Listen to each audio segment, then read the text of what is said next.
At the biggest night of the year, a powerful CEO shocks everyone by humiliating one man, a single father, in front of hundreds of coworkers. His career is destroyed in seconds. But then, something no one expected happens. Instead of storming out, this father steps up to the microphone. What he says next doesn't just silence the room, it cracks open hearts. Behind his words lies a painful truth, a ruthless betrayal, and a fight far bigger than just one man's job. Because this isn't only about losing work, it's about protecting his daughter and proving that compassion can rise above cruelty. The night that ended his career may be the night that changes everything. But when kindness clashes with power, who will truly win? Before we get into the story, comment below where in the world you are watching from today. The grand ballroom of the Midwest Plaza Hotel sparkled with holiday cheer. Crystal chandeliers cast warm light over tables dressed in crisp white linens, while red and gold decorations adorned every surface. Daniel Brooks adjusted his tie for the 10th time as he made his way through the crowd of well-dressed Harlan Company employees. His slightly worn suit felt out of place among the designer outfits, but he held his head high. After 5 years at the company, he'd earned his spot here. The annual holiday party was the biggest corporate event of the year, where CEO Vincent Harland traditionally gave his vision speech and announced promotions. Finding his assigned table near the middle of the room, Daniel checked his phone. A text from Mrs. Martinez, his elderly neighbor who was watching Lily tonight, made him smile. Someone wants to say good night to Daddy. He slipped out to a quiet corner by the coat check and dialed. Lily's voice came through clear and excited. Daddy, did you see the important people yet? Did you get a prize? Daniel chuckled. Not yet, sweetie. The party's just starting. Shouldn't you be in bed? Mrs. Martinez let me stay up to say good night. I made you a card for when you get home. You did? That's so thoughtful of you, Princess. It has glitter, Lily said proudly. But don't worry, I cleaned it all up like you taught me. Daniel's chest tightened with love. Even at 9, she thought about things like that. That's my responsible girl. Now, get some sleep, okay? I'll come kiss you when I get home. Promise? Cross my heart. I love you, Lily Pad. Love you too, Daddy. Show them how awesome you are. Daniel tucked his phone away, his daughter's words giving him an extra boost of confidence. He'd worked hard this year, putting in long hours while still making time for Lily's school events and their nightly reading sessions. It hadn't been easy since Sarah passed, but they were making it work. Back in the ballroom, conversations buzzed around him as he took his seat. His table mates included Sarah from accounting and Jim from IT, friendly faces he knew from lunch breaks. There's our favorite project manager. Jim raised his water glass in greeting. Ready for the big speech? As ready as I'll ever be, Daniel replied, smoothing his napkin across his lap. The lights dimmed slightly, and Vincent Harland stepped onto the stage. The CEO commanded attention in his perfectly tailored tuxedo, his silver hair gleaming under the spotlights. The room fell silent. Welcome, everyone, to our annual celebration of excellence, Vincent's voice boomed through the speakers. Harlan Company has had another record-breaking year, thanks to those who understand what it takes to succeed in today's market.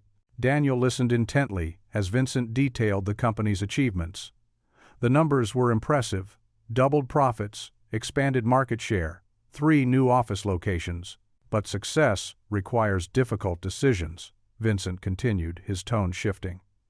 In today's competitive landscape, we must trim any weight that holds us back. Something in the CEO's voice made Daniel's stomach clench.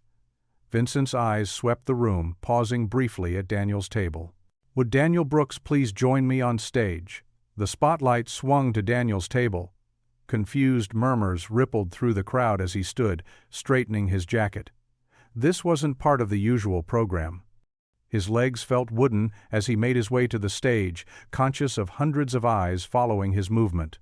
Vincent's smile didn't reach his eyes as he gestured Daniel to stand beside him. Mr. Brooks has been with us for 5 years in project management. Would you say that's correct, Daniel? Yes, sir, Daniel replied, his voice steady despite his racing heart. 5 years is a long time to evaluate someone's fit within an organization. Vincent turned to address the crowd. In today's business world, we must ask ourselves, what defines real value? Is it showing up, playing it safe, or is it having the drive to push boundaries, to put success above all else? The silence in the room grew heavier. Daniel's pulse thundered in his ears. Mr. Brooks represents a mindset we can no longer afford.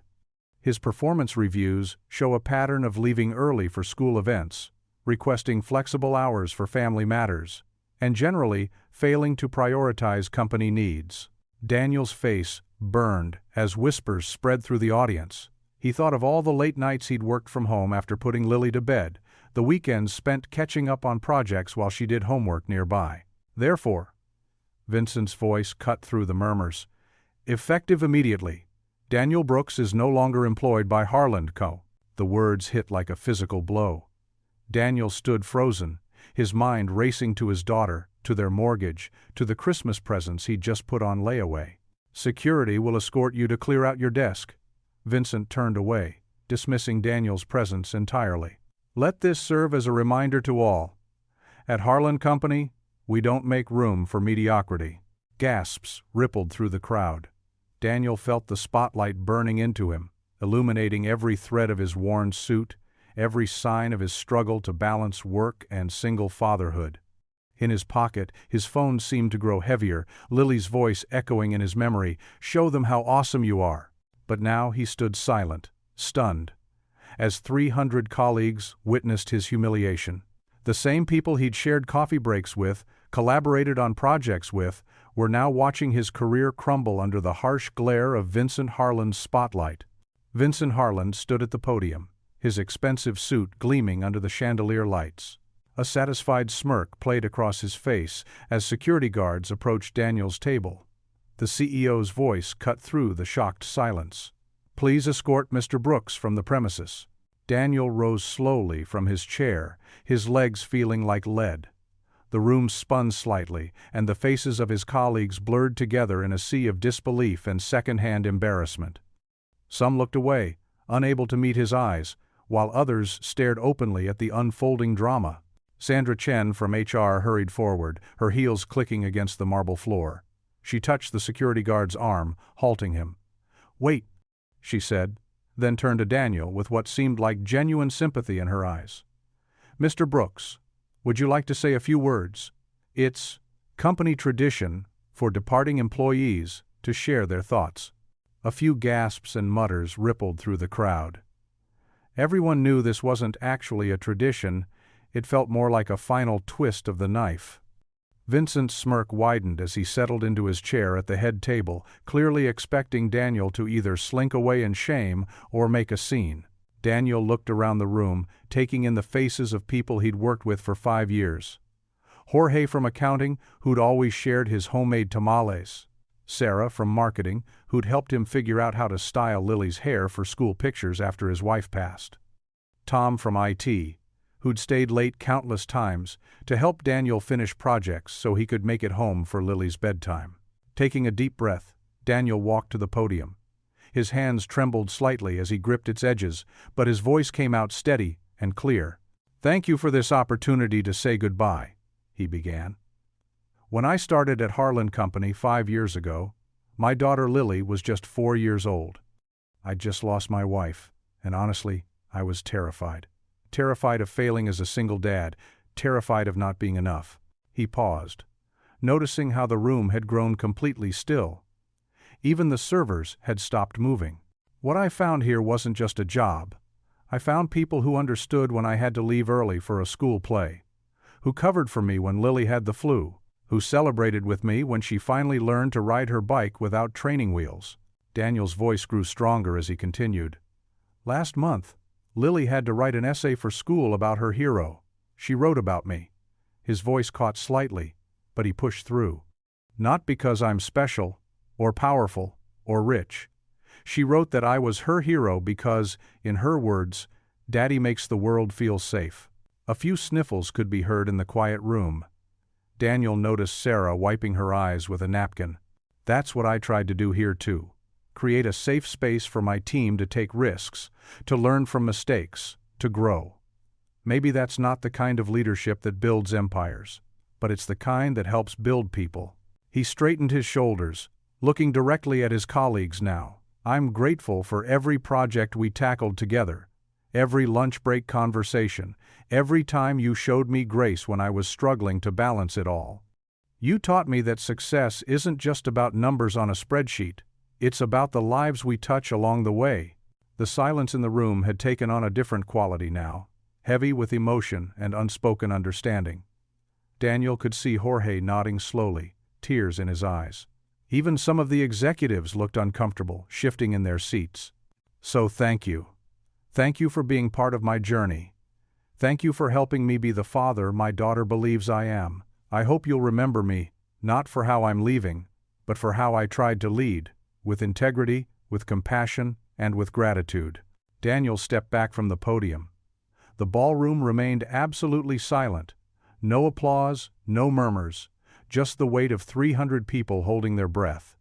He could see tears on several faces, while others sat rigidly, visibly moved, but trying to maintain their composure. With quiet dignity, Daniel walked toward the exit. His footsteps echoed in the vast space, but he held his head high. As he reached the door, he took one last look at the room, at the faces of people who had become like family, at the place where he'd rebuilt his life after losing his wife, at Vincent Harlan's now uncertain expression. Then, without another word, Daniel stepped through the doorway and into the night. The profound silence he left behind spoke volumes more than applause ever could. The grand double doors of the Harlan Company building closed behind Daniel with a heavy thud, sealing away the warmth and the murmurs of the holiday party. The December wind whipped around him, finding every gap in his thin dress coat. He hadn't planned for a long walk outside. He'd expected to be heading home in his car later, after dessert and maybe even some dancing. His shoes crunched in the fresh snow as he made his way down the building's wide steps. Christmas lights twinkled mockingly from every tree lining the corporate plaza, their cheerful colors a stark contrast to the hollow feeling in his chest. The night was beautiful in that crisp, winter way, stars sharp and bright in the clear sky, holiday decorations transforming the business district into something almost magical. But Daniel couldn't feel any of that magic now. His phone buzzed in his pocket, making him jump. With trembling fingers, from cold or shock, he wasn't sure. He pulled it out. Lily's smiling face lit up the screen, along with her text message. "Daddy, is the party fun? Will you be home soon to tuck me in?" Daniel's throat tightened. Mrs. Martinez from next door was watching Lily, just like she had for countless other work events. He'd promised to be back by 9 to read their nightly chapter of Charlotte's Web. Now he stood in the snow, staring at his daughter's message, trying to find words that wouldn't betray his pain. Another gust of wind cut through his coat, and Daniel started walking, if only to generate some warmth. The sidewalks were mostly empty. It was a business district, after all, and most shops had closed hours ago. His footsteps echoed off the tall buildings, each step taking him further from the career he'd built and the stability he'd worked so hard to maintain. He passed a store window filled with Christmas displays. A father and daughter mannequin stood among fake snow, wrapping presents together. Daniel's vision blurred, and he quickly wiped his eyes with his sleeve.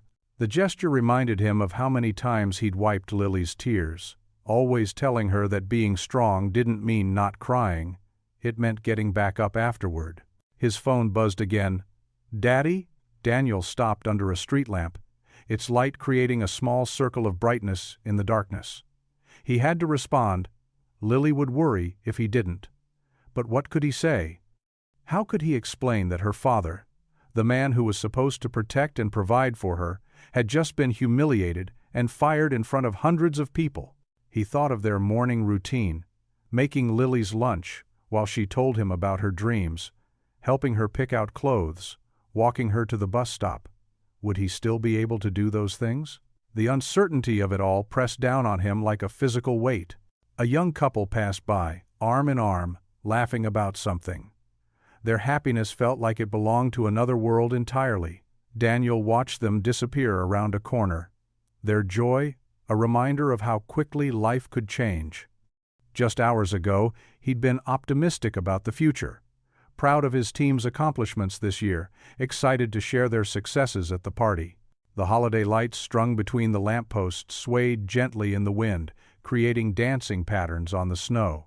Each storefront he passed displayed festive scenes: Santa Claus, reindeer, gifts, and families celebrating together. The sight of them twisted something inside his chest. Christmas was just 2 weeks away. He'd already hidden Lily's presents in the hall closet: a new bike, art supplies, the chemistry set she'd been hoping for. Would he have to return them now? His fingers hovered over his phone's keyboard. Lily was waiting for an answer. Sweet, trusting Lily, who looked at him like he could fix anything, solve any problem. The same Lily who'd inspired his impromptu speech back in the ballroom when he'd chosen dignity over anger, love over bitterness. A tear escaped despite his efforts, freezing quickly in the cold air. Daniel wiped it away roughly. He couldn't let Lily see him like this. She was too perceptive, too quick to pick up on his moods. She needed his strength now more than ever. He looked up at the night sky, taking deep breaths until he felt more steady. The stars winked down at him, unchanging and eternal, just like his love for his daughter. Whatever came next, he would face it with the same grace he'd shown in that ballroom. Not for his own sake, but for Lily's. Finally he typed, "The party ended early, sweetheart. I'll be home soon. Save my spot on the couch?" The response was immediate. "Okay, Mrs. Martinez made hot chocolate. I saved you some." KD.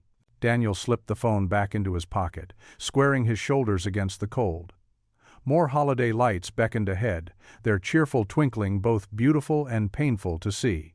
He blinked hard, forcing back the tears that threatened to fall. Tomorrow, he would have to figure out their next steps. Tomorrow, he would have to be strong in the daylight. But for tonight, for these few blocks before he reached home, he allowed himself to feel the full weight of what had happened. His footsteps left lonely tracks in the fresh snow as he walked through the quiet streets, each step taking him closer to the little girl who needed him to be bigger than this moment, stronger than this pain. The twinkling lights continued their silent vigil as Daniel walked on, holding his grief close but private, promising himself that when he walked through his front door, Lily would see only the father she believed in, the one who made her world feel safe, no matter what storms raged in his own heart. Daniel's key scraped against the lock as he opened the front door of their small suburban home as quietly as possible. The porch light cast long shadows across the living room, where a small figure lay curled up on the worn leather couch. Lily was fast asleep, still wearing her favorite purple pajamas with the unicorn pattern. Her math textbook had slipped from her hands onto the floor, and a half-eaten cookie sat on a paper napkin on the coffee table. Mrs. Thompson from next door, their elderly neighbor who had agreed to watch Lily, rose from the armchair where she'd been reading. She gave Daniel a gentle smile and whispered, "She tried so hard to stay awake for you, dear. Kept saying she had to show you her math test." Daniel nodded, his throat tight. "Thank you for staying late, Mrs. Thompson. I'm so sorry about the time." "Don't mention it." She patted his arm, gathering her things. "Lily's always a joy, though—" She hesitated at the door. "She did seem worried when you didn't answer her calls." The guilt twisted in Daniel's stomach. His phone had been in his coat pocket during the party, set to vibrate. He hadn't wanted it to ring during the CEO's speech. Now that decision felt like another failure. After Mrs. Thompson left, Daniel stood for a moment just watching his daughter sleep. Lily's dark curls fell across her face, so much like her mother's had been. Her small chest rose and fell with peaceful breaths, completely unaware that their world had just been turned upside down. He carefully approached the couch, sliding one arm under her knees and the other behind her back. "Up we go, sweetheart," he whispered, lifting her with practiced ease. She stirred slightly, instinctively wrapping her arms around his neck. "Daddy?" Her voice was thick with sleep. "Shh, I'm here. Time for bed." "Did you see all the pretty Christmas trees at your party?" she murmured against his shoulder as he carried her down the hallway. Daniel's steps faltered for just a moment. "Yeah, honey. They were beautiful. Did you save me any cake?" "I?" He swallowed hard. "I'm sorry, sweetie. I forgot." Lily made a small sound of disappointment, but was already drifting back to sleep as Daniel gently laid her in bed. He tucked her favorite blanket around her shoulders, the soft blue one with silver stars that her mother had picked out years ago. For a moment, he just sat on the edge of her bed, smoothing her hair back from her forehead. "I love you more than anything," he whispered, pressing a kiss to her temple. Back in the kitchen, Daniel flicked on the dim light over the sink, not wanting anything brighter. He sank into one of the mismatched chairs at their small table, where a stack of mail waited. Bills he'd been meaning to go through all week. With trembling hands, he began to sort through them. Mortgage statement, electric bill, credit card bill, with Lily's school supplies and new winter coat. The private school tuition payment was coming due.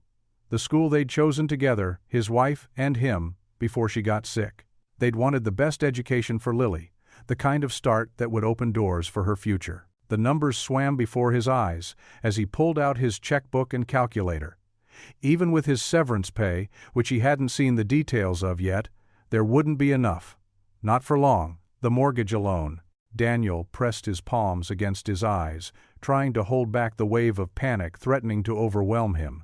The house they'd bought when they were young and optimistic, where Lily had taken her first steps, where every wall held memories of happier times. How many months could they keep it? The school that was Lily's second home, where she had finally started to smile again after losing her mother. How would he tell her she might have to leave? The kitchen clock ticked loudly in the silence. Through the window, he could see their neighbors' Christmas lights blinking cheerfully, reminding him that the holidays were coming. Lily had already written her letter to Santa, full of hopeful wishes. But now even a few small presents under the tree seemed like an impossible luxury.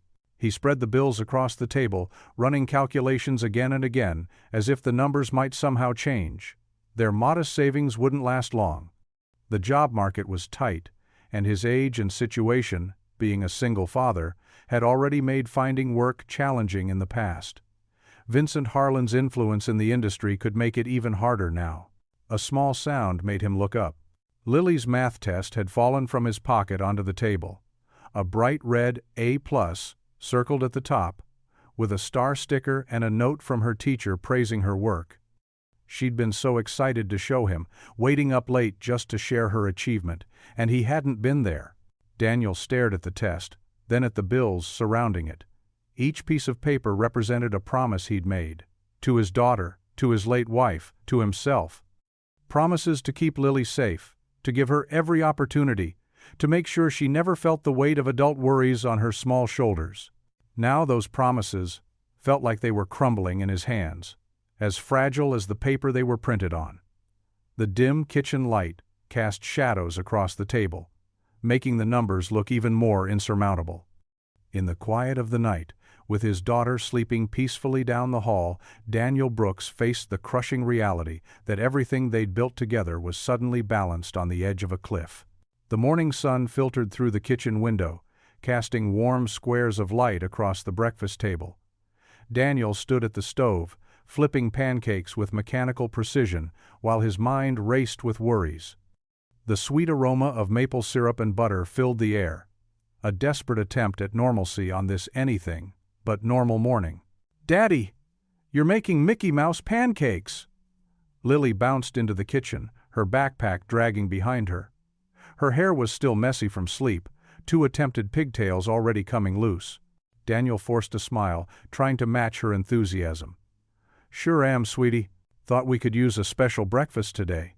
But it's not even Saturday," Lily said, climbing onto her chair. She wore her favorite purple sweater, with tiny stars, the one that always made Daniel think of his late wife Sarah, who had picked it out. "Every day can be special," Daniel said, sliding a perfectly shaped Mickey Mouse pancake onto her plate. The ears were a little uneven, but Lily didn't seem to mind. As she drowned her breakfast in syrup, Lily looked up with those big brown eyes that could melt anyone's heart. "Are you going to be late at work again tonight, Daddy?"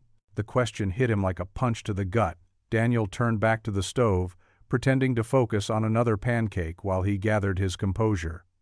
"Actually, sweetheart, I'm going to be around more now." "Really?" Her face lit up. You can come to my school play next week. The Christmas pageant? Daniel's throat tightened. Wouldn't miss it for the world. Promise? Lily held up her pinky finger, syrup dripping from her fork onto the table. Daniel hooked his pinky with hers, fighting back the emotion threatening to overwhelm him. Promise. They finished breakfast together, Daniel barely touching his own food as he watched Lily chattering about her role as a snowflake in the pageant. Her excitement was contagious, yet each word twisted the knife of worry deeper into his heart. Let's get those pigtails fixed before school, Daniel said, grabbing her brush from the bathroom. He'd learned to do hair through countless YouTube tutorials after Sarah passed. It had become their special morning routine. As he carefully divided Lily's hair into 2 sections, she hummed a Christmas carol, swinging her legs. Daddy? Are you okay? You look tired. Daniel's hands paused for a moment before continuing to braid. Just didn't sleep great, that's all. Nothing for you to worry about. Was it because of the fancy party? Something like that.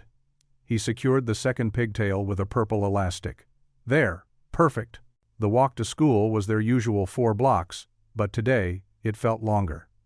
Lily skipped ahead, jumping over cracks in the sidewalk, while Daniel's feet felt heavy with each step. Christmas decorations lined the street, twinkling lights, inflatable snowmen, and wreaths on every door. Usually, they brought him joy. Today, they reminded him of everything he might not be able to provide this year. Look, Daddy, the Johnsons got a new reindeer, Lily pointed at a light-up decoration on their neighbor's lawn. Very festive, Daniel managed, trying to keep his voice light. They reached the elementary school gates, where other parents were dropping off their children. Daniel knelt down to Lily's level, straightening her backpack straps. Have a great day, Snowflake.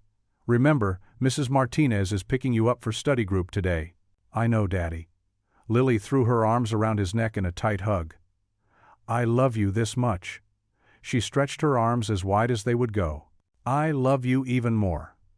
Daniel held her close for an extra moment, breathing in the strawberry scent of her shampoo. He watched until she disappeared into the building, waving one last time before the doors closed behind her. Only then did he let his shoulders slump, the weight of reality crushing down on him once again. The walk home was silent except for the crunch of frost under his feet. Inside, the house felt emptier than usual. Daniel's laptop sat waiting on the kitchen table, next to the bills he'd been avoiding last night. With trembling fingers, he opened his computer and pulled up job search websites. The cursor blinked mockingly as he stared at the search bar. What should he even type? His last title seemed meaningless now, stripped away in front of hundreds of witnesses. Project Manager, he typed, then deleted it. Senior Operations Lead. Delete. Team Leadership. Delete. Each job listing he opened felt like another door closing. Must be available for extensive travel. Not with a 9-year-old daughter. Minimum 10 years executive experience. He'd focused on being a father instead of climbing the corporate ladder. Dynamic, aggressive leadership style required. Daniel thought of Vincent Harlan's smirk. Safe doesn't build empires. His cursor hovered over the apply button for a position that seemed promising until he saw the company name, Harlan Company Subsidiary. Of course, Vincent's reach extended far into the local business community. The morning slipped away as Daniel submitted application after application, each one feeling more futile than the last. His coffee grew cold beside him, untouched. The cheerful Mickey Mouse pancake plate still sat in the sink, a reminder of the brave face he'd put on for Lily. A notification popped up on his phone, an automated rejection email from the first job he'd applied to this morning. While your qualifications are impressive, the standard corporate language blurred before his eyes. Daniel pushed back from the table, running his hands through his hair. The doubt that had been gnawing at the edges of his mind all morning finally broke through. What if he couldn't find another job? What if he had to pull Lily out of her school? What if he failed her completely? He looked at the family photo on the wall. Him, Lily, and Sarah at the beach 3 years ago, before the cancer took her. Sarah's smile seemed to mock him now. She'd believed in him so completely, trusted him to take care of their daughter. But here he was, unemployed and terrified, with no idea how to fix this mess. The cursor continued to blink on his screen, waiting for his next move, but Daniel could only stare at it, paralyzed by the weight of uncertainty and the growing fear that maybe, just maybe, he wasn't as capable as everyone had believed him to be. Daniel's phone buzzed against the kitchen table, rattling his half-empty coffee mug. Jasmine Carter's name flashed on the screen. He hesitated, his finger hovering over the answer button. After yesterday's humiliation, he wasn't sure he was ready to face anyone from Harland Co.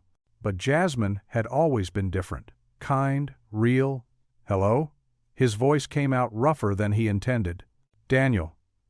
Jasmine's familiar warm tone filled the line. "I've been worried about you since last night. That was wrong. All of it." He sank into a kitchen chair, running his free hand through his disheveled hair. "I appreciate you calling, Jasmine. Really. But I'll be fine. Listen." She lowered her voice to barely above a whisper. "I need to tell you something. I was in the executive meeting yesterday morning, before the party." Daniel's stomach tightened. "Oh? Vincent." She paused, and he could hear her moving, probably finding a private spot to talk. He had a whole presentation about streamlining operations and optimizing human resources. But when your name came up, it wasn't about performance at all. The morning light suddenly felt too harsh. Daniel closed his eyes. "What do you mean?" "He called you distracted. Said you were weighed down by your family situation." The disgust in Jasmine's voice was clear. He actually used the phrase single-parent baggage when talking about why you weren't right for the company's future. Daniel's free hand clenched into a fist. The coffee in his mug had gone cold, forgotten. "He can't. That's discrimination, isn't it? On paper they'll say it was performance-based. Vincent's too smart to leave a paper trail." Jasmine sighed heavily. "But I was there, Daniel. I saw his face when he talked about you leaving early for Lily's school events, or working from home when she was sick. He saw it as weakness." Memories flooded back. The times he'd rushed to pick up Lily from school when she had a fever, the parent-teacher conferences he'd never missed, the dance recitals he'd moved mountains to attend, all the moments that made him a father, all the moments Vincent saw as failures. "I thought," Daniel's voice cracked slightly, "I thought I was balancing it all. My team's projects were always on time. The client feedback was positive." "You were," Jasmine assured him firmly. "But Vincent, he doesn't see family as an asset. Remember when he gave that speech about warriors in the workplace? He meant it. He wants people who'll sacrifice everything for the company. People like him." Daniel remembered that speech. Vincent standing on the same stage where he'd later fire him, talking about corporate soldiers and battlefield mentality. At the time, it had seemed like typical CEO motivation speak. Now it felt sinister. "There's more," Jasmine continued, her voice even quieter. "They're planning massive restructuring, merging departments, cutting dead weight. You were just the first. They're targeting other parents too, especially single parents and those with special needs children." The injustice of it hit Daniel like a physical blow. He thought of Sarah in accounting, whose son had autism, and Mark in IT, who'd recently become a single dad after his wife passed away. Good people, dedicated workers, parents. "Thank you for telling me this, Jasmine. I know you're risking a lot." "Please," she cut him off. "After what they did to me last year, passing me over for promotion 3 times because I wasn't aggressive enough? This place." She took a deep breath. "Just know you're not alone in this, and you're better off away from here, even if it doesn't feel like it right now." After saying goodbye, Daniel sat in silence for a long moment. Then, with determined movements, he opened his laptop. The job search sites were still open from earlier, their cheerful interfaces now seeming to mock him. He clicked through listing after listing, scanning requirements and qualifications. But now, with Jasmine's words echoing in his head, he began to notice things he hadn't before. Phrases like unlimited overtime required and must be available 24/7 and looking for warriors jumped out at him. How many of these companies were just like Harland Company? His cursor hovered over one, posting that specifically mentioned work-life balance and family-friendly environment. But the salary was barely half what he'd been making. The mortgage payment loomed in his mind, along with Lily's school fees, the grocery bills, the utilities. The reality of his situation crashed over him. In trying to be a good father, he'd made himself a target. In choosing to put his daughter first, he'd become expendable. The system wasn't just unfair, it was rigged against people like him. Daniel slammed his laptop shut in frustration, muttering, "So that's what family is worth to them." The automatic doors of Morgan's Market slid open with a gentle whoosh, releasing a burst of warm air into the chilly evening. Daniel grabbed a shopping cart, its wheels squeaking as Lily bounced alongside him, her pink winter coat unzipped despite the December cold. "Can we get the rainbow cereal, Daddy? Please?" Lily tugged at his sleeve, her eyes bright with hope. Daniel checked his wallet, counting the remaining bills. His stomach tightened. "Not today, sweetie. We need to stick to our list." "Okay." Lily's shoulders slumped for just a moment before she perked up again. "Can I help find everything? I'm getting really good at reading your handwriting." "Of course." He handed her the crumpled list, watching as she studied it with intense concentration. As they turned down the produce aisle, Daniel noticed Mrs. Henderson from 3 houses down, quickly averting her gaze. She whispered something to her friend, both of them stealing glances in his direction. "Eggs first," Lily announced, pointing toward the dairy section. "They're at the back, right?" "Lead the way, Captain." Daniel forced a smile, trying to ignore the hushed conversation behind him. "At the holiday party," he caught Mrs. Henderson saying. "My son works there too. Said it was awful." Daniel quickened his pace, but Lily had already stopped to examine the colorful display of apples. She picked up a shiny red one, holding it up to the light.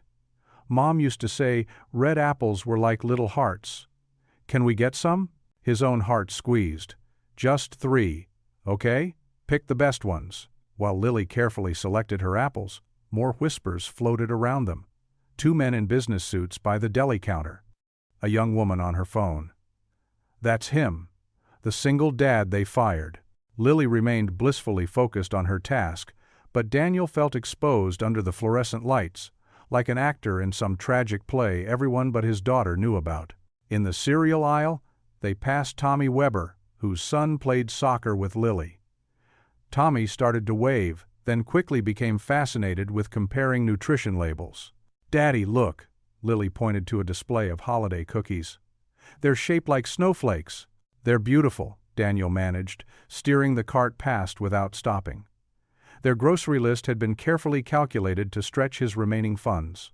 At the dairy case, Lily proudly found the eggs, carefully checking each carton for cracks, just like he'd taught her. A group of women at the end of the aisle didn't even try to hide their stares. "Poor man," one said, loud enough to carry. And with Christmas coming, Daniel's ears burned. He focused on Lily's methodical egg inspection, on her small hands holding each carton up to the light. She was so much like her mother, thorough, caring about doing things right. "All good," Lily declared, placing the approved eggs in their cart. "What's next?" They worked their way through the store, Lily reading each item and helping to find it. Daniel tried to tune out the whispers that seemed to follow them down every aisle, but they crept in anyway. "Heard he has no family to help. In this economy. Must be so embarrassed." At the checkout, Daniel carefully counted out his cash while Lily helped bag the groceries. She insisted on carrying the lightest bag herself, proud to contribute. The teenage cashier's eyes widened in recognition, probably another Harlan Company employee's child, but she at least had the grace to stay quiet. The walk home was mercifully peaceful. Lily skipped ahead, her grocery bag swinging, stopping occasionally to crunch through patches of snow or point out Christmas lights. Daniel trudged behind with the heavier bags, each step feeling heavier than the last. "Look, Daddy, the Wilsons got a light-up reindeer."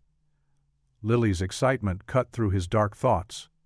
"Can we put up our lights soon?" "Maybe this weekend," he said, though the boxes of Christmas decorations in the garage now felt like accusations. How could he give her the holiday she deserved? Inside their small house, Lily helped unpack the groceries, finding homes for each item in their nearly empty kitchen. She hummed while she worked, some Christmas carol she'd learned at school. "All done." She beamed up at him. "Can I go finish my homework now?" We're writing stories about our heroes, and I'm not quite done. Sure, sweetheart. Daniel kissed the top of her head.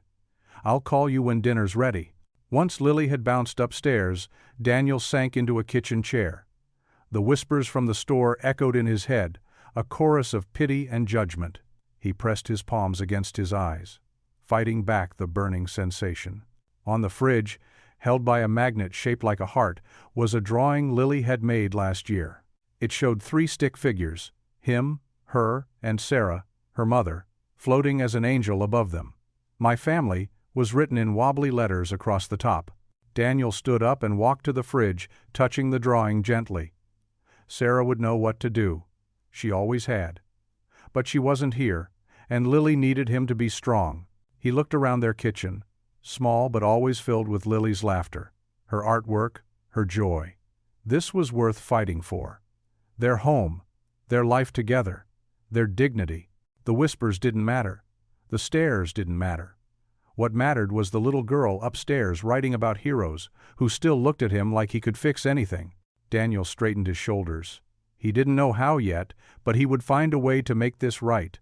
Not just for survival, but for something better. Something that would make Lily proud. Something that would honor the faith Sarah had always had in him. He pulled out a pot for dinner, the familiar routine of cooking bringing a small measure of peace. Whatever came next, they would face it together. Daniel closed Lily's bedroom door softly, pausing to listen to her steady breathing through the crack. The hallway felt longer tonight, each step heavier as he made his way to the living room. The house creaked with familiar sounds, the heating system's gentle hum, the tick of the old wall clock his wife had loved so much. He sank into his worn leather armchair, the one Sarah had insisted they buy during happier times. "It'll age beautifully," she'd said, "just like us." Now the chair's weathered surface told stories of bedtime reading sessions, Sunday morning cartoons, and countless nights spent holding Lily through thunderstorms. His eyes drifted to the mantel where Sarah's photo stood. She was laughing in the picture, her head thrown back, dark curls catching sunlight during their last family vacation. Lily had been 5 then, just a few months before the accident. The beach's golden sand and blue waves seemed to mock him now, a reminder of joy that felt impossibly distant. "I don't know what to do, Sarah," Daniel whispered, his voice cracking. He leaned forward, elbows on knees, hands clasped as if in prayer. "I promised you I'd take care of her, keep her safe, but how am I supposed to do that now?" The photo didn't answer, but Sarah's smile remained unchanged, eternally optimistic. Daniel stood, walking over to trace the frame's edge with his finger. "Remember when you told me I was stronger than I knew? I didn't believe you then either." He picked up the photo, sitting cross-legged on the floor like he used to do during their late-night talks. The carpet still held a faint trace of Sarah's favorite vanilla-scented candles. "Vincent Harlan thinks having a family makes me weak. That being a father means I can't be successful." He laughed bitterly. "You should have seen his face, Sarah. Like compassion was some kind of disease." The house settled around him, creaking softly. From Lily's room came the muffled sound of her turning over in her sleep. Daniel's throat tightened as he thought of her innocent question this morning about work, her complete trust in him to make everything okay. "I keep thinking about what you'd say right now," he continued, running his thumb over the glass. "Probably something wise and completely obvious that I'm missing. You were good at that." His voice softened. "God, I miss that." He glanced at the pile of bills on the coffee table, illuminated by the soft glow of the table lamp. Final notice stamps glared back at him in angry red. The weight of it all, the mortgage, Lily's school fees, groceries, pressed down on his chest. "They think because I put Lily first, because I leave meetings exactly at 5 to pick her up from school, that I'm not committed enough." Daniel's fingers tightened around the frame. "But you know what? Those same people who stay until midnight, who miss their kids' recitals, their projects fail just as often. They're not happier. Their kids don't know them." A car passed outside, its headlights sweeping across the living room walls. Daniel watched the light move, remembering how Sarah used to make shadow puppets for Lily using the car lights. Such a simple thing, turning something ordinary into magic. Maybe that's it, isn't it? He looked back at Sarah's photo. Maybe strength isn't about working the longest hours or making the most money. Maybe it's about having the courage to choose what really matters. He stood up slowly, placing the photo back on the mantel. Sarah's smile seemed different now. Not mocking, but encouraging. The same smile she'd given him when he'd doubted he could handle being a father, when he'd worried about every little parenting decision. Walking to the window, Daniel watched the neighborhood's Christmas lights twinkle in the distance. Somewhere in one of those homes, Vincent Harland was probably congratulating himself on making a tough business decision. The thought should have made him angry, but instead, it filled him with an unexpected clarity. "You always said kindness was like a pebble in a pond," he murmured, remembering Sarah's favorite metaphor. "The ripples go further than we can see." He turned back to her photo. "I think I finally understand what you meant." Daniel walked back to Lily's room, easing the door open just enough to see her sleeping form. Her stuffed giraffe had fallen to the floor. He picked it up and tucked it back under her arm. She smiled in her sleep, clutching it close. Returning to the living room, Daniel stood before Sarah's photo one last time. His reflection in the glass overlapped with hers, and for a moment he could almost feel her presence, warm and reassuring. "I'll show her," he whispered, his voice steady and clear. "I'll show Lily what real strength is." Daniel sat at his kitchen table early Monday morning, his coffee growing cold beside his laptop. The sun hadn't risen yet, but he'd been up for hours, polishing his resume and crafting cover letters. Each word felt like it carried the weight of his and Lily's future. "Daddy?" Lily's sleepy voice made him look up. She stood in her pink pajamas, rubbing her eyes. "You're up super early." "Morning, sweetheart." He managed a warm smile. "Just getting some important work done. Want some breakfast?" While Lily munched on her cereal, Daniel clicked "Send" on his fifth application of the morning. The kitchen filled with the familiar sounds of spoon against bowl and Lily's occasional humming. These ordinary moments felt precious now, knowing how fragile their routine had become. After dropping Lily at school, Daniel straightened his tie in his car's rearview mirror. He had 3 interviews lined up today, the product of a weekend spent frantically networking and applying to every suitable position he could find. The first interview was at Maxwell Technologies, a rising competitor to Harlan Company. The office lobby gleamed with modern furniture and motivational posters. Daniel's shoes clicked against the polished floor as a young receptionist led him to a glass-walled conference room. "Mr. Brooks?" A sharp-suited woman extended her hand. "I'm Jennifer Walsh, head of operations." The interview started promisingly. Daniel spoke about his project management experience, his team leadership skills, the successful launches he'd overseen. Jennifer nodded approvingly, making notes. "Your technical background is impressive," she said, then paused. "But I noticed some irregularity in your hours at Harland. Several late arrivals, early departures?" Daniel's throat tightened. "Yes, I'm a single parent. My daughter had some school events, doctor's appointments." "I see." Jennifer's pen stopped moving.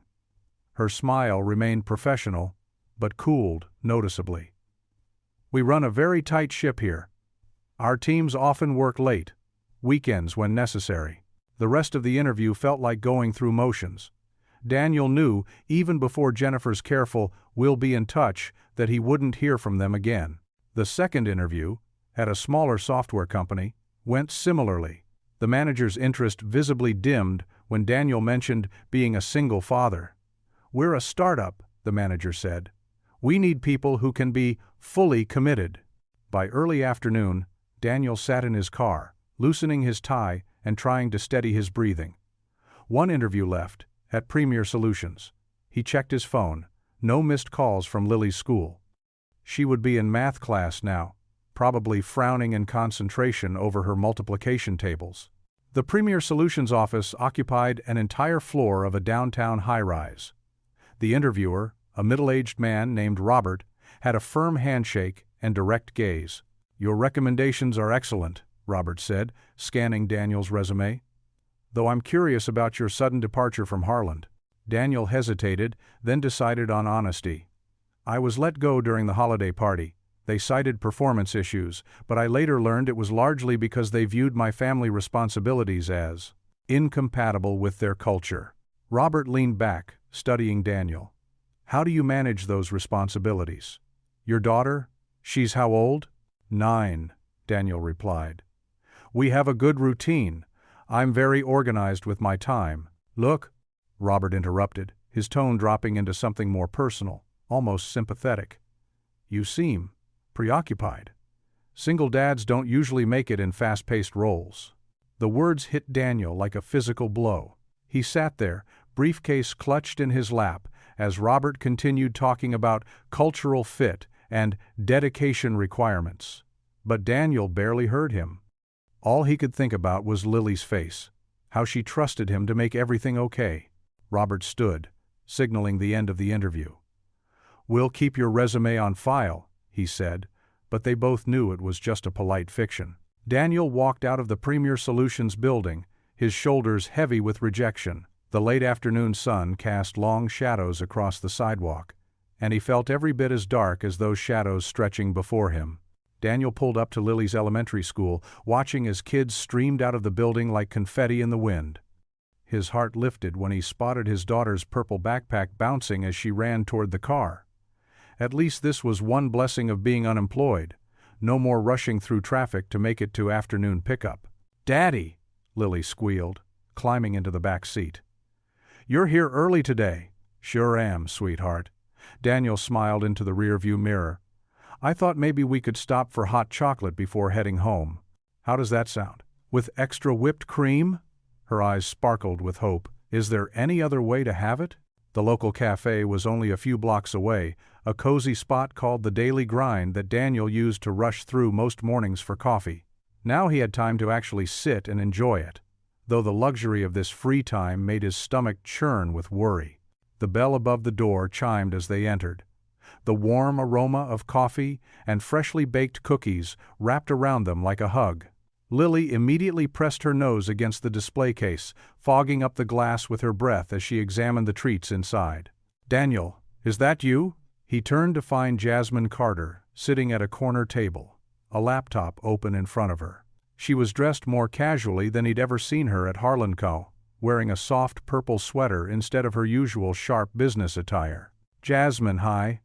Daniel waved, grateful to see a friendly face. Lily, come say hello to Miss Carter. She used to work with Daddy.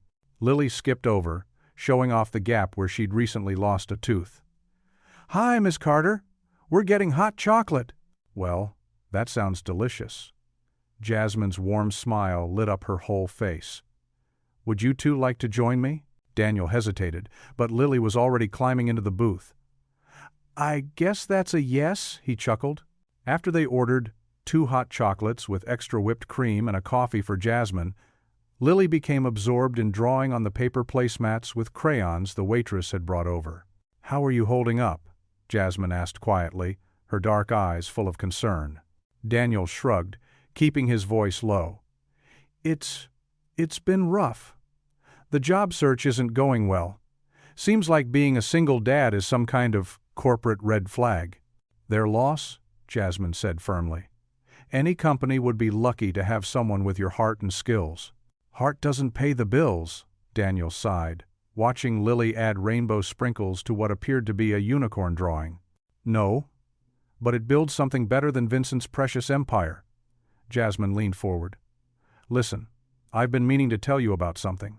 You know the youth center over on Oak Street? Daniel nodded. He'd driven past the brick building countless times, but never paid much attention to it. Well, I volunteer there twice a week, helping kids with homework and computer skills. They're always looking for more help, especially from people with project management experience. The director's trying to organize some new programs, but she's overwhelmed. I don't know, Jasmine. Daniel shifted uncomfortably. I should be focusing on finding paid work. Look at it this way. It's networking, it's experience, and it's something meaningful to do while you job hunt. She paused as their drinks arrived, waiting until Lily was thoroughly distracted by the mountain of whipped cream on her hot chocolate. Plus, they have great after-school activities. Lily might love it. At the sound of her name, Lily looked up, whipped cream dotting her nose. What might I love? There's this amazing place where kids can do art projects, play games, and make new friends, Jasmine explained. Would you like to check it out sometime? Can we, Daddy? Please? Lily's eyes went wide with excitement. Sarah, from my class, goes there. She says they have a whole room just for painting. Daniel felt his resistance wavering. The truth was, he'd been worried about Lily becoming isolated during this transition, and the thought of doing something productive, even if unpaid, was appealing. The empty days of scrolling through job listings and crafting cover letters were starting to wear him down. They're having an open house tomorrow afternoon, Jasmine added. No pressure, just come see what you think. Lily clasped her hands together.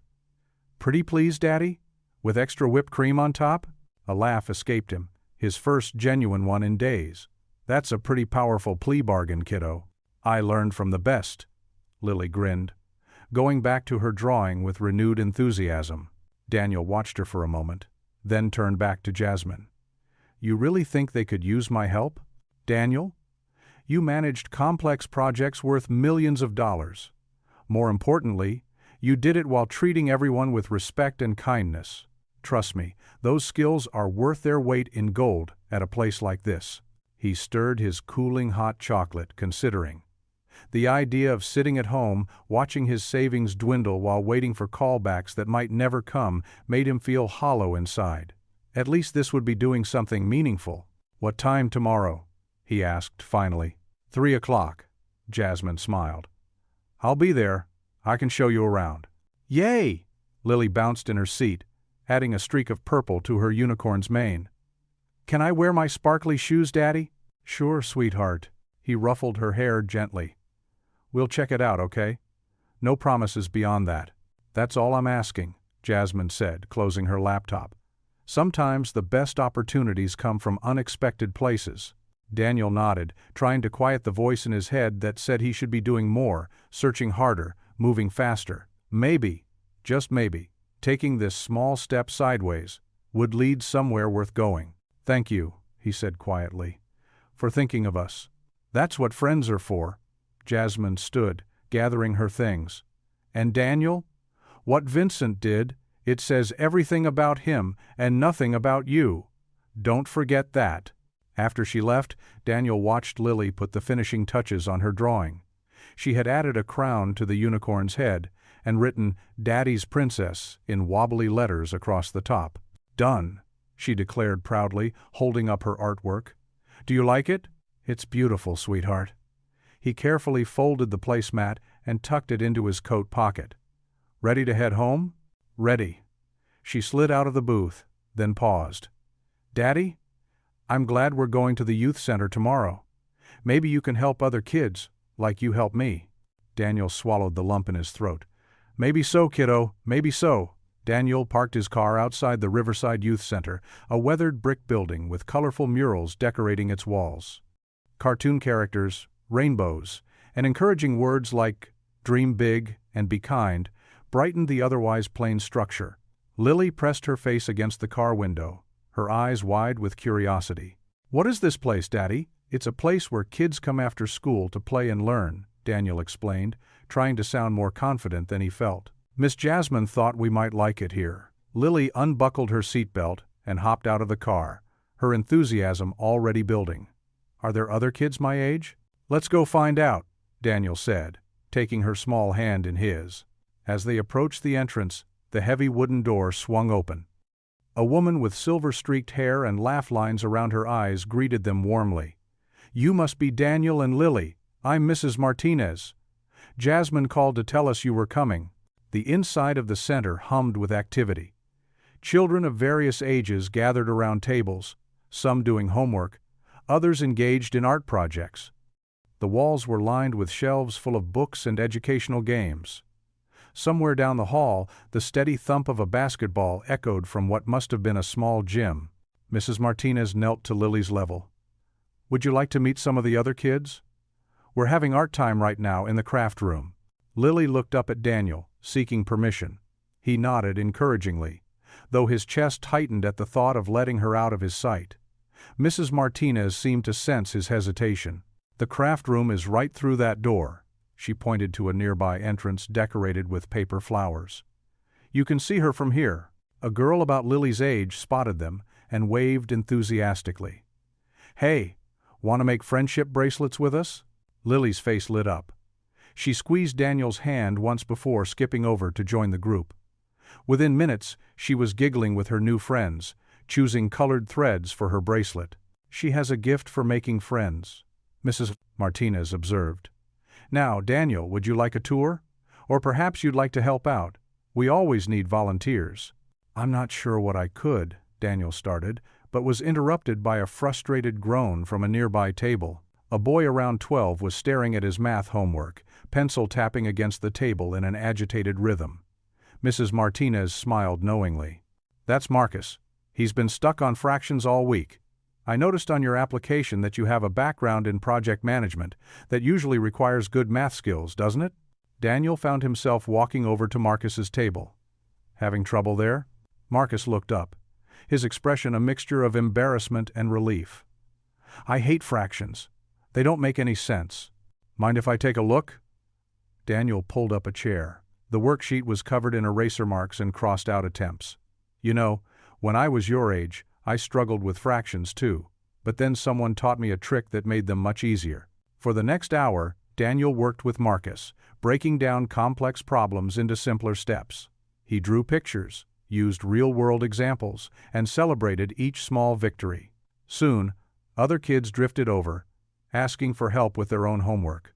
Daniel found himself surrounded by curious faces, explaining concepts he hadn't thought about in years. There was something deeply satisfying about seeing understanding dawn in their eyes, about hearing their excited "oh" when something finally clicked.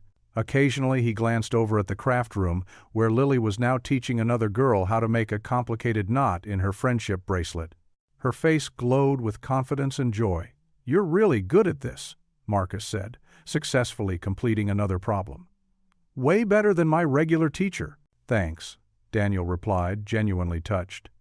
"It helps when you actually want to learn." Mrs. Martinez appeared with cups of water for everyone. "Daniel, would you be interested in helping out regularly? We could use someone with your teaching skills in our after-school program." Before he could answer, Lily bounded over, her hands full of colorful bracelets. "Daddy, look what I made. This one's for you." She slipped a blue and green bracelet onto his wrist. "And guess what? Jenny's mom teaches dance classes here on Thursdays and she said I could join." Daniel looked at his daughter's shining face, then at the bracelet on his wrist.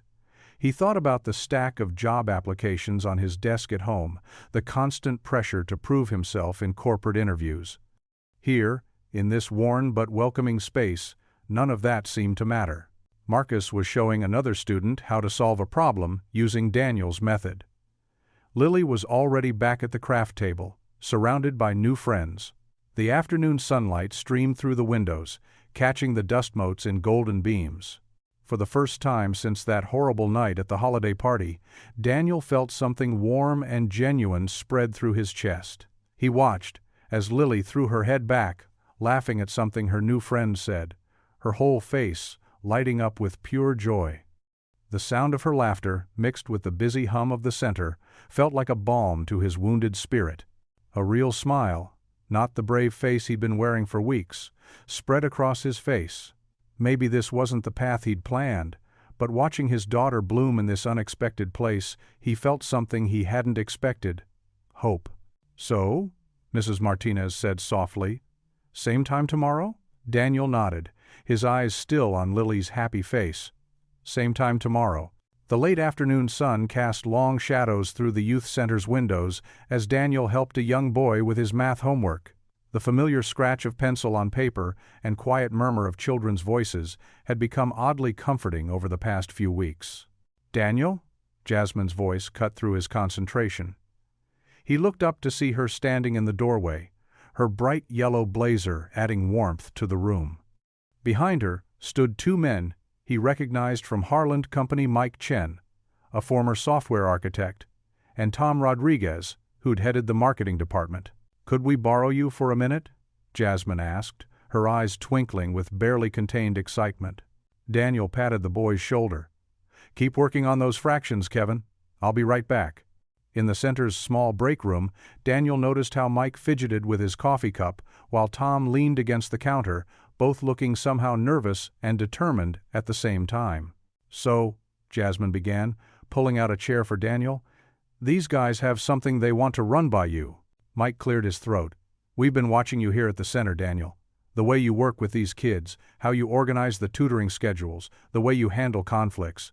"What Mike's trying to say," Tom jumped in, his voice carrying the warm traces of his Puerto Rican accent, "is that we've seen real leadership. Not the kind Vincent preaches about, actual, human leadership." Daniel shifted in his chair, uncomfortable with the praise.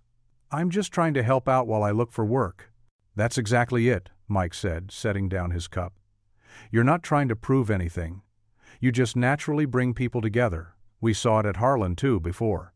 He trailed off, not needing to finish the sentence. "We're starting something new," Tom explained, pulling up a chair.